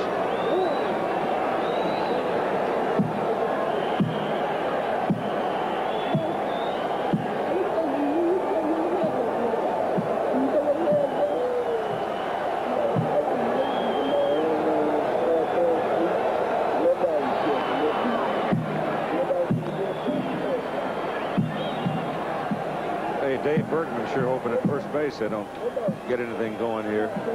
It's his miscue that sort of opened the door.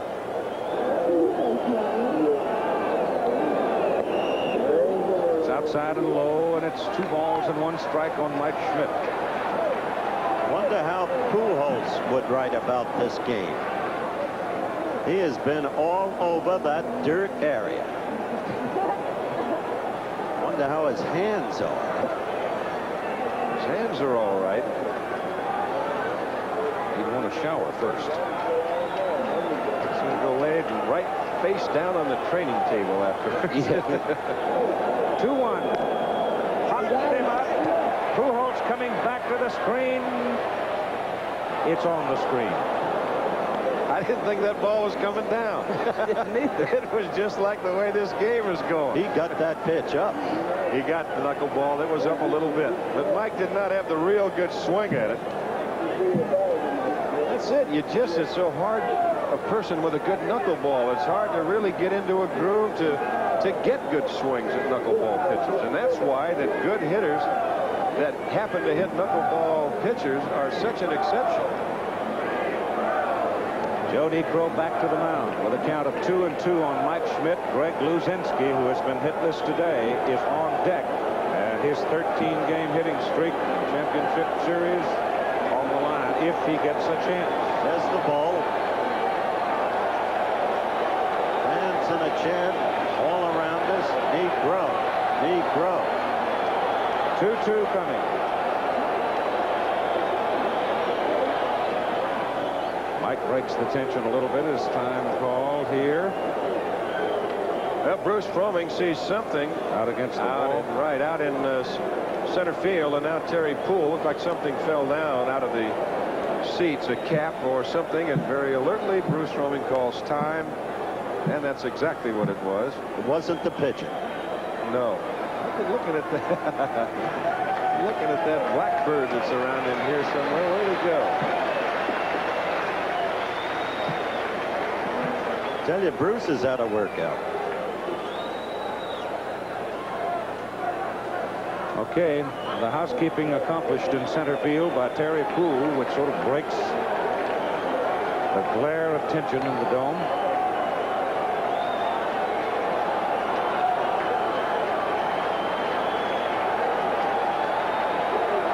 And now Niekro and Schmidt head-to-head, count of 2-2 with Rose on first and 2 out.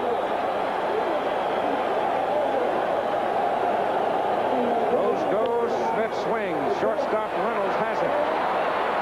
In time. What a pitcher. This crowd, look at it.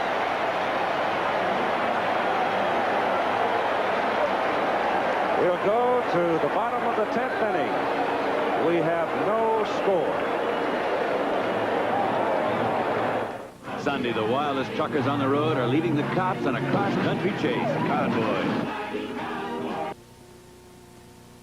I can stand before you with equal vehemence and conviction and dedication and urge you to support Jim Gilmore and beat Mr. Wolpe. President Gerald Ford on the record of 3rd District Congressman Wolpe.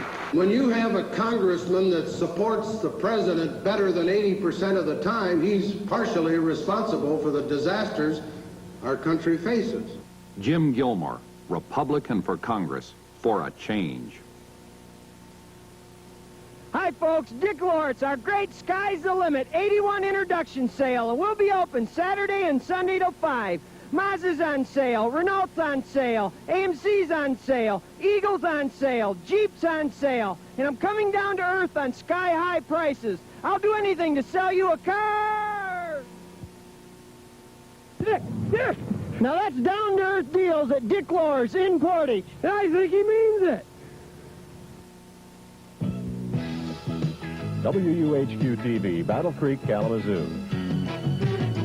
Let the one shine in. Bill Verdon has made another big decision. It seems so. It looks as if, yes, it is. Woods, Gary Woods, the young man from Tucson, is going to pinch hit for Joe Niekro, who has been a simply remarkable pitcher through all 10 innings of work thus far. As this game stays knotted at 0-0, and still we haven't seen Art Howe. Well, you've got some left-handers down in that lineup, and it could be that Billy Verdon feels as though that Gary Woods, possibly with a little more speed than Howe, and might save Howe for a different situation should that arise during this inning when you get runners on scoring position to maybe platoon lower in the lineup. Tug McGraw on the mound for Philadelphia.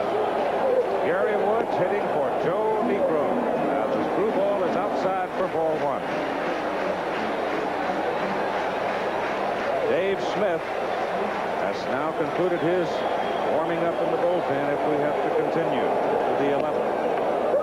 Woods, big swing on a high fastball.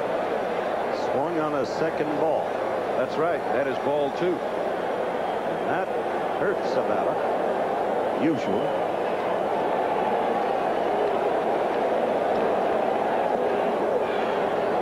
That pitch is low to make it 2-1. Woods had 2 hits and 3 trips against Steve Carlton in the first game in Philadelphia. He was 0 for 1 against Tug McGraw. Ground out when Tug relieved Steve. Screwball, 2-2. And a good one.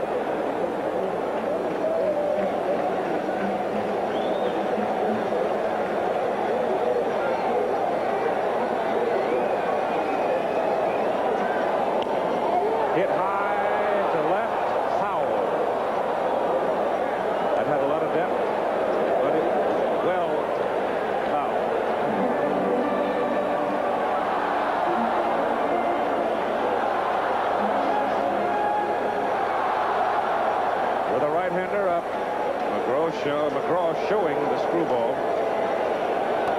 effectively. Got him. There's a case of looking for one pitch, not getting it. He took a fastball right down the middle. And they've given up Negro. Oh, well. Bird knows what he's doing. Well, he keeps his lineup card up in his cap. He'll just take it off and cross it off a little bit, make the right changes, and now you've got the top of the order coming up. Terry Fool on the corner. McGraw looks sharp. Fool has doubled, walked, and singled. Been on second base 3 times.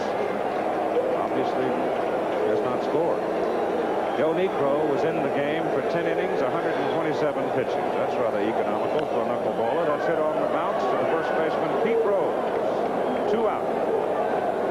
There's Joe. Pitched a whale of a ball game.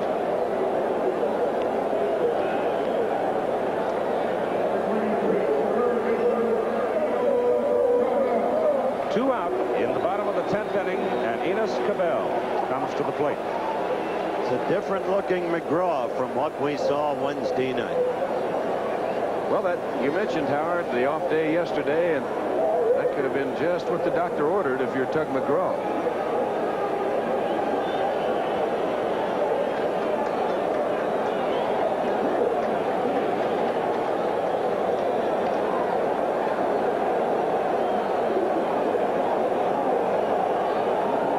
Scoreless ball game. Cabell, bottom of the 10th inning with 2 out, and McGraw changes speeds high. Cabell in the ball game. Bounce to second, bounce to the pitcher, singled and sacrificed. That's in the Philly dugout.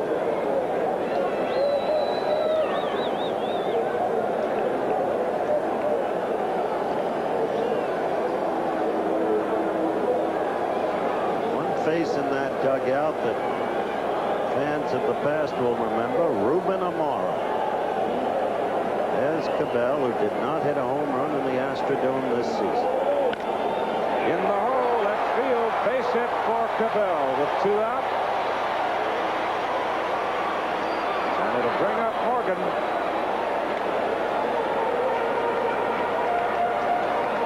That's base hit number 5 for Houston. Now you got to look for the steal. Let's look for the pitch out.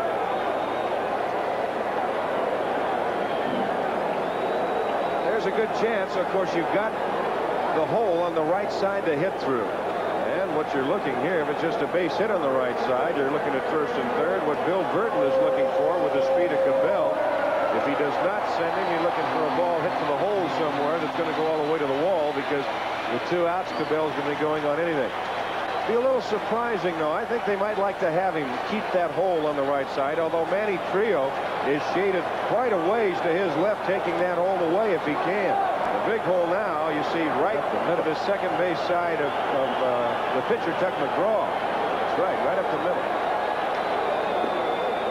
They pitch out to see what the intentions are, and they don't get much of a read on it, as Cabell offered nothing. They're thinking with Howard a little bit. Big gap in left center.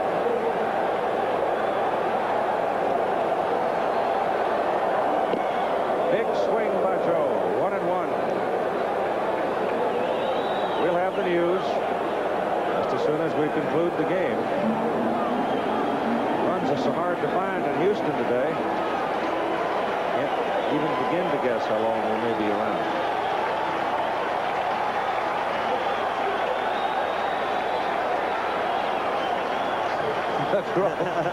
Bluffing at Enos and got him back on his tummy. Let me tell you, Tug had Enos going the wrong way with the last pitch. He's got a foot on the rug, a lob over. You get that front foot up on the artificial surface, you get a grip. Away you go. Gives you a better grip than you get on the dirt. 1-1 to Morgan. 2 out. He goes. The pitch checked on. The throw through. He's out. And he got no kind of jump at all. That's why it was is out. Doug McGraw had him handcuffed to first base. Look at it again. He gets a bad jump, and the throw is really not, I mean, for the throw for Booney to handle, he makes an excellent play to get that throw away, and they get him with ease. Here's another shot. Not a very good jump whatsoever. The ball for Boone to handle was down a little bit. He had to come up, but then he gunned it to Boone, and it wasn't even a contest. Overhead.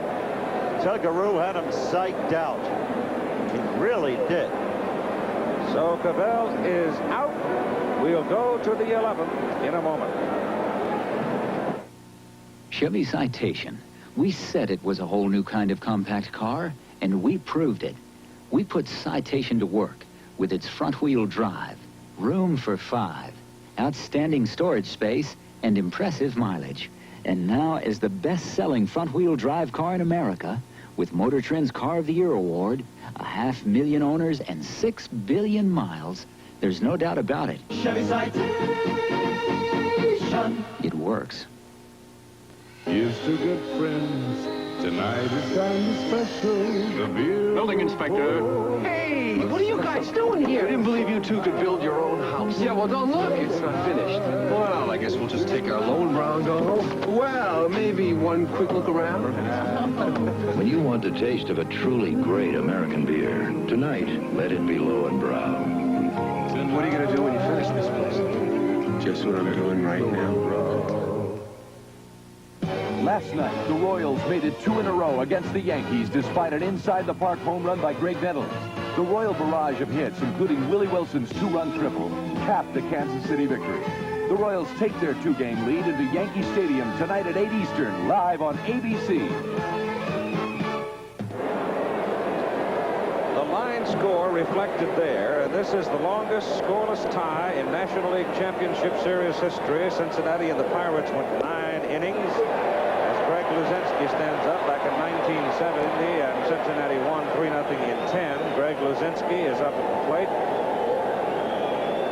with his 13-game hitting streak in the championship series on the line. He's been collared 4 times today, and it's Dave Smith now in relief of Joe Niekro. This youngster was outstanding the other night. Oh, he was super. He was absolutely super.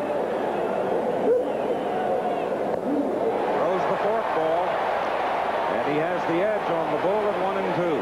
That's when he struck Mike Schmidt out with the bases loaded. A forkball. Saw Joe Morgan a little while ago at second base. He's very deep. He's on that outside line, which would represent the skin part of the infield, the outfield turf meet. That's foul behind the plate. Kidding Nolan Ryan today before the game, talking about him running the bases the other night. He said all he did, he got looking at it. He says he looked down and he said he saw a white line and decided to follow it. He says, but I didn't realize it was the edge of the outfield grass. Strike 3, the forkball on the outside corner. Luzinski is out looking.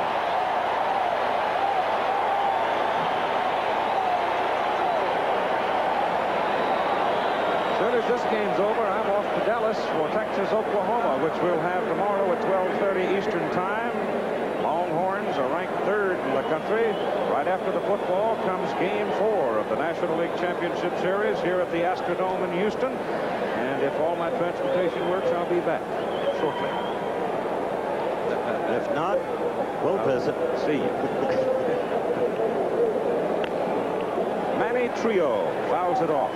At least you don't have to go to London. You're right. This is about as convenient as this adventure has ever been.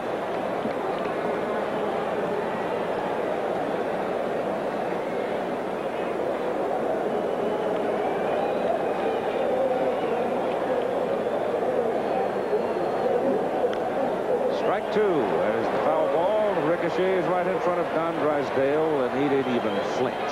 This kid has amazing stuff. He's only had 4 years of pro ball, pitched only 1 season, 1979 at the Triple-A level. What a prospect.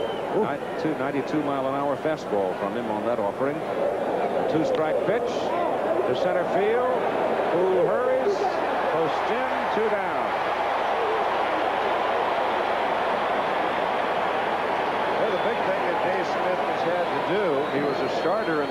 leagues, he's had to learn the art of relieving, how to go about warming up. The little aches and pains that you get from throwing every day as compared to a starter who will have a chance to have a few days off. But, boy, he's picking it up in leaps and bounds, and he's a good one. Gary Maddox, strike one.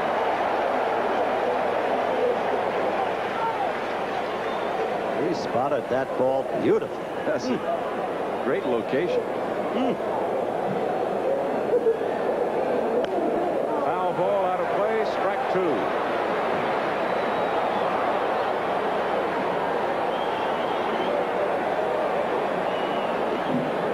That's how effective he's been. And we get from our report from the judge gun a fastball 92 miles an hour. That's the fastest fastball of the day.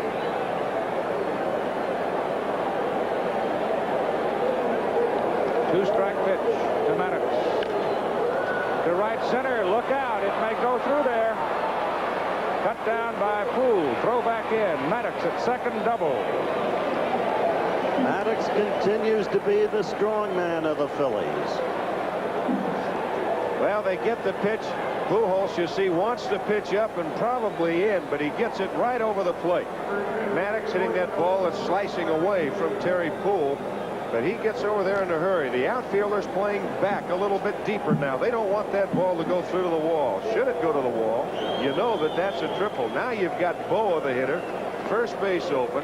We're going to get some action in the Philadelphia bullpen. And Bob Boone will be the next hitter after Boa. So we'll see how manager Bill Verdon wants to play this one. And we continue to have a situation in every half inning of the game hanging in the balance. They will walk him. They won't mess around with him, and they'll go to Bob Boone as right-hander Ron Reed gets up and starts throwing in the Philadelphia bullpen, because behind Boone, should they get on, should Boone get on, and the Phillies not score, you've got the pitcher Doug McGraw's spot. I have a feeling that Billy Verdon might like to do here what he did the other night, force Dallas Green's hand on McGraw, too. Want to get that far. It's awful scary to get that far. A little tedious. You've got two out with two on now. That's the second time today. Back in the ninth inning, they walked Larry Boa intentionally to pitch to Boone. There's Dell Unser. He's going to come out and he will hit for Bob Boone. Dallas Green is going to make a move before he ever has to get to McGraw. He's hoping that he doesn't have to get that far and that Dell Unser can do something. As you see Bill Verdon checking. And he wants to go to the mound. He wants to check with Bruce Fromming right there. Is he going to make that move? And Fromming said, yes, he's notified me. No action in the Houston bullpen. Joe Sambito has been up a couple of times, but he's not there right now. It's Dave Smith, Bill Verdon, and Louis Pujols. And right here, Verdon probably going out just to talk to the youngster and go over a little bit of the scouting report on Unser. I tell you, these two managers will be carried out in a stretcher by the time this thing is over. Well, there hasn't been anybody leave. I don't see too many empty seats around the Astrodome.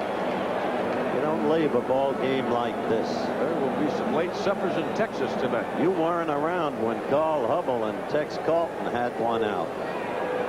Oh, not that. Oh. Speaking of Texas, a Texan, Keith Moreland, has warmed up in the bullpen, and he will come in to do the catching in relief of Bob Boone in the bottom of the 11th inning. Right now, young Dave Smith pitching to Dell Unser.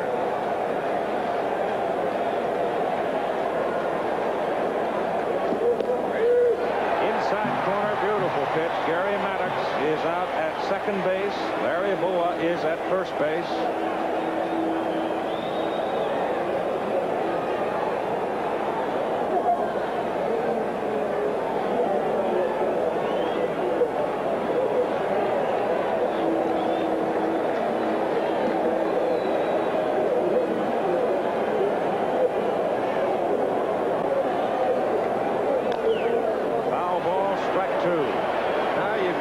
To work on.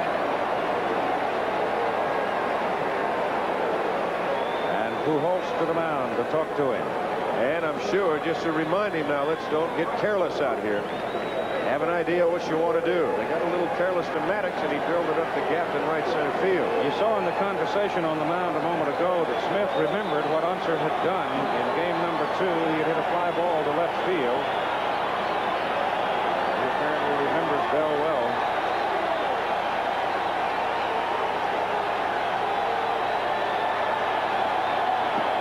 Two strikes to count. 2 out and 2 on in the top of the 11th inning. No score.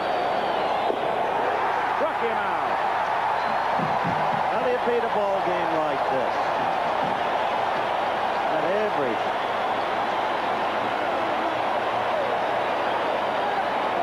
So we roll along to the bottom of the 11th. A scoreless ball game, Game 3, National League Championship Series. They wanted you to build bridges over rivers, but you had other plans.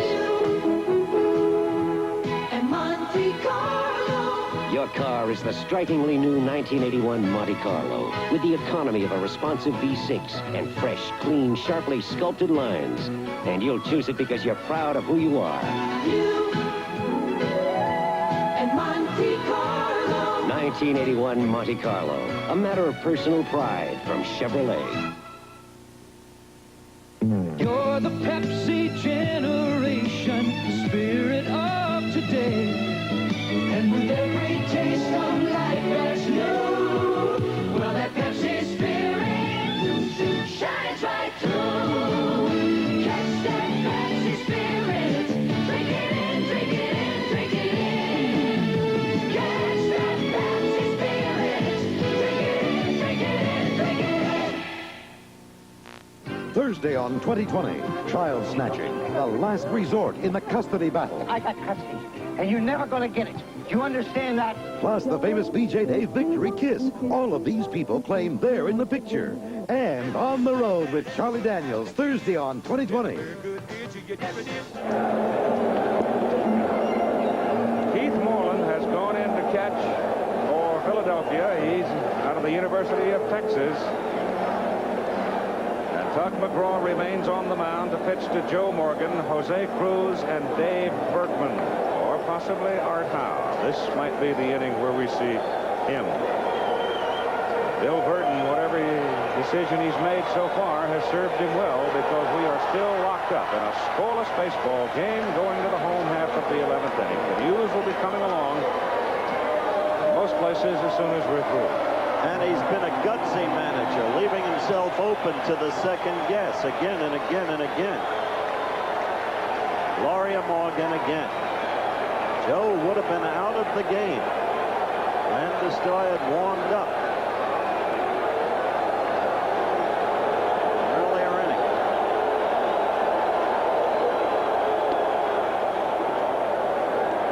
Swinging strike, 1.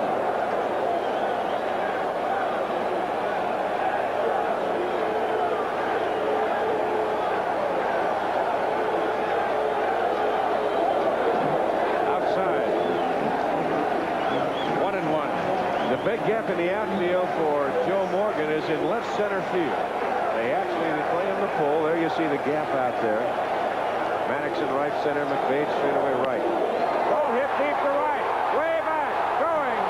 McBride to the wall. Flag is off the wall. Morgan around second. Morgan heading for third. Limping to third on that bad knee. One of the greatest professionals of our time in Major League Baseball, Joe Morgan. And now the stage is set. Well, he gets the pitch up over the plate, and he drives it well. He hits that ball. He creases that ball. But that's how hard it is to hit it out of here. I thought McBride had a shot. I thought he was going to make a great catch. He's right there against the giant logo. It comes off of that, and now it gets by Maddox. Here he gets it again, and he gets all of it. Morgan comes out, and listen to the crowd as we look at the replay again. Maddox and McBride. Great angle shot here, fellas. That was a great angle over the shot. glove. Here goes Joe. He comes in. Landesdoy to run for him. And now Dallas Green has got to bring everybody in. the infield and the outfield's got to come in. He'll load the bases right here, I would assume. And you just saw Joe Negro. He hasn't left that dugout. Boy, they've got 44,000 plus standing on their feet here in the Astrodome. And the woo sound is for Cruz coming to the plate. Jose Cruz, they will walk in. Well, I just want to say one thing about Joe Morgan. His status for next year is unknown. And you know what Joe says? I don't want to let them know. I don't want them to think that they can't win it again without Joe Morgan. That's the kind of professional he is. Remarkable fella. That compact little body. As we watch the intentional walk here, and his sheer courage in running on that leg, Keith. And he ran as fast as the body would allow him. His mind absolutely overcoming any pain that might have been there. Landeskog is at third. Cruz goes to first. Well, the scheduled hitter is Bergman. Odd now is coming out. This is what Burton's been waiting for. He will force the hand of Dallas Green, although you got to figure Dallas Green, if Bergman hits, he's got to walk him anyway. You know, you've got Howe coming out. Now you're going to have a left-hander that's going to have to hit off of a left-hander. Yep. Because he's using Howe for an intentional base on ball.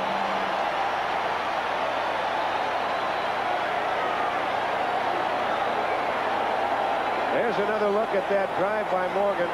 Now it's past Maddox. Morgan sees the ball go by, but there he goes. He almost goes down right there, but he's given it his all. As Keith said, the mind overcoming the body. So here is Art Howe. Danny Walling is on deck. He is a left-handed batter. They will walk Howe. Well, you know that they're going to walk Howe. That's true.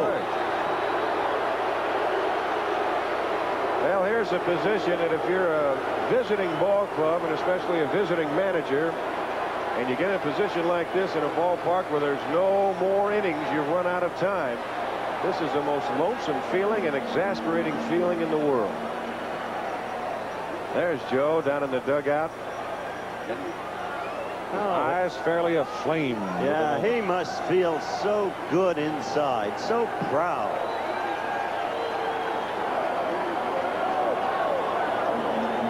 That's ball 3 outside. They'll throw the 4 white ones to put Howe on first, move Cruz over to second. Jose has been walked 3 times today intentionally. They've taken the bat out of his hand. And here comes Danny Walling. If Dallas Green's people can wiggle out of this, Green will be hailed as Houdini. But who knows? You never know. Here's a guy that didn't even know that he was going to be in the lineup today till he got to the ballpark, and all of a sudden he has a chance to put the Astros on top in this championship series. Nobody out. Joe Morgan started it with his triple. Landeskog at third, Cruz at second, and Howe at first. And here's Walling and McGraw ready to work. Strike.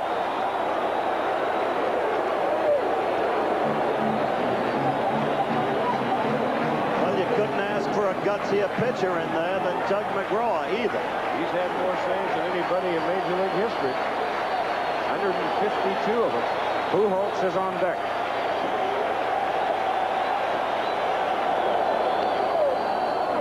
Foul, a rather feeble swing. It really was. Again, the most important man in the ballpark right there. Rafael Landeskog at third base, running for Joe Morgan. Cruz over at second, and Howe at first, and they were walked intentionally. Swing was not only feeble, it was a defensive swing, Keith. Only swung it with one hand.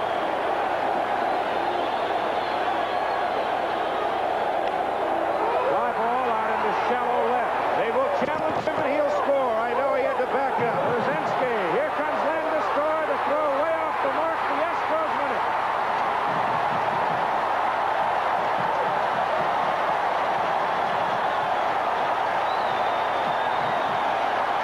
Look at these people.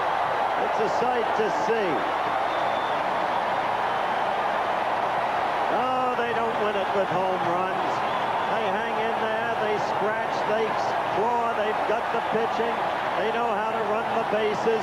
And in the ultimate clutch, they've got a couple of great professionals, and they are led by one of the greatest, Joe Moore.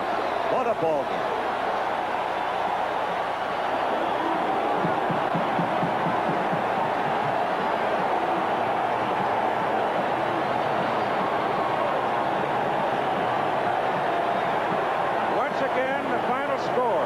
This afternoon's 1980 National League Championship Series, the Houston Astros won, and the Philadelphia Phillies nothing, and the Astros lead in the series 2-1.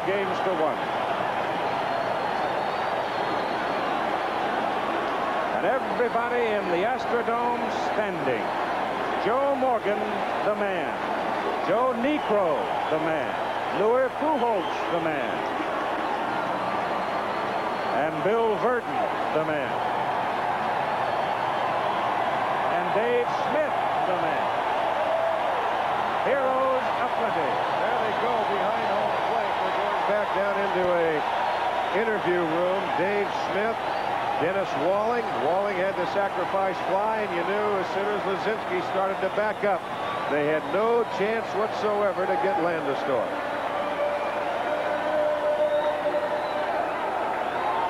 Once again, our final score. Houston 1, Philadelphia nothing. Tune in tonight, 8 Eastern time, as Kansas City tries to make it 3 in a row and a sweep of the New York Yankees in what could be the final game of the American League Championship Series. And join us tomorrow at 4 Eastern time as the Houston Astros make a run for their first ever pennant in Game 4 of the National League Championship Series here on ABC. Travel arrangements made through, promotional fee paid by United Airlines. United flies more people to Hawaii than any other airline. That's what friendly skies are all about. This a presentation of ABC Sports, recognized around the world as the leader in sports television. Tonight, a special assignment. What weapons will we depend on in the year 2000? Our laser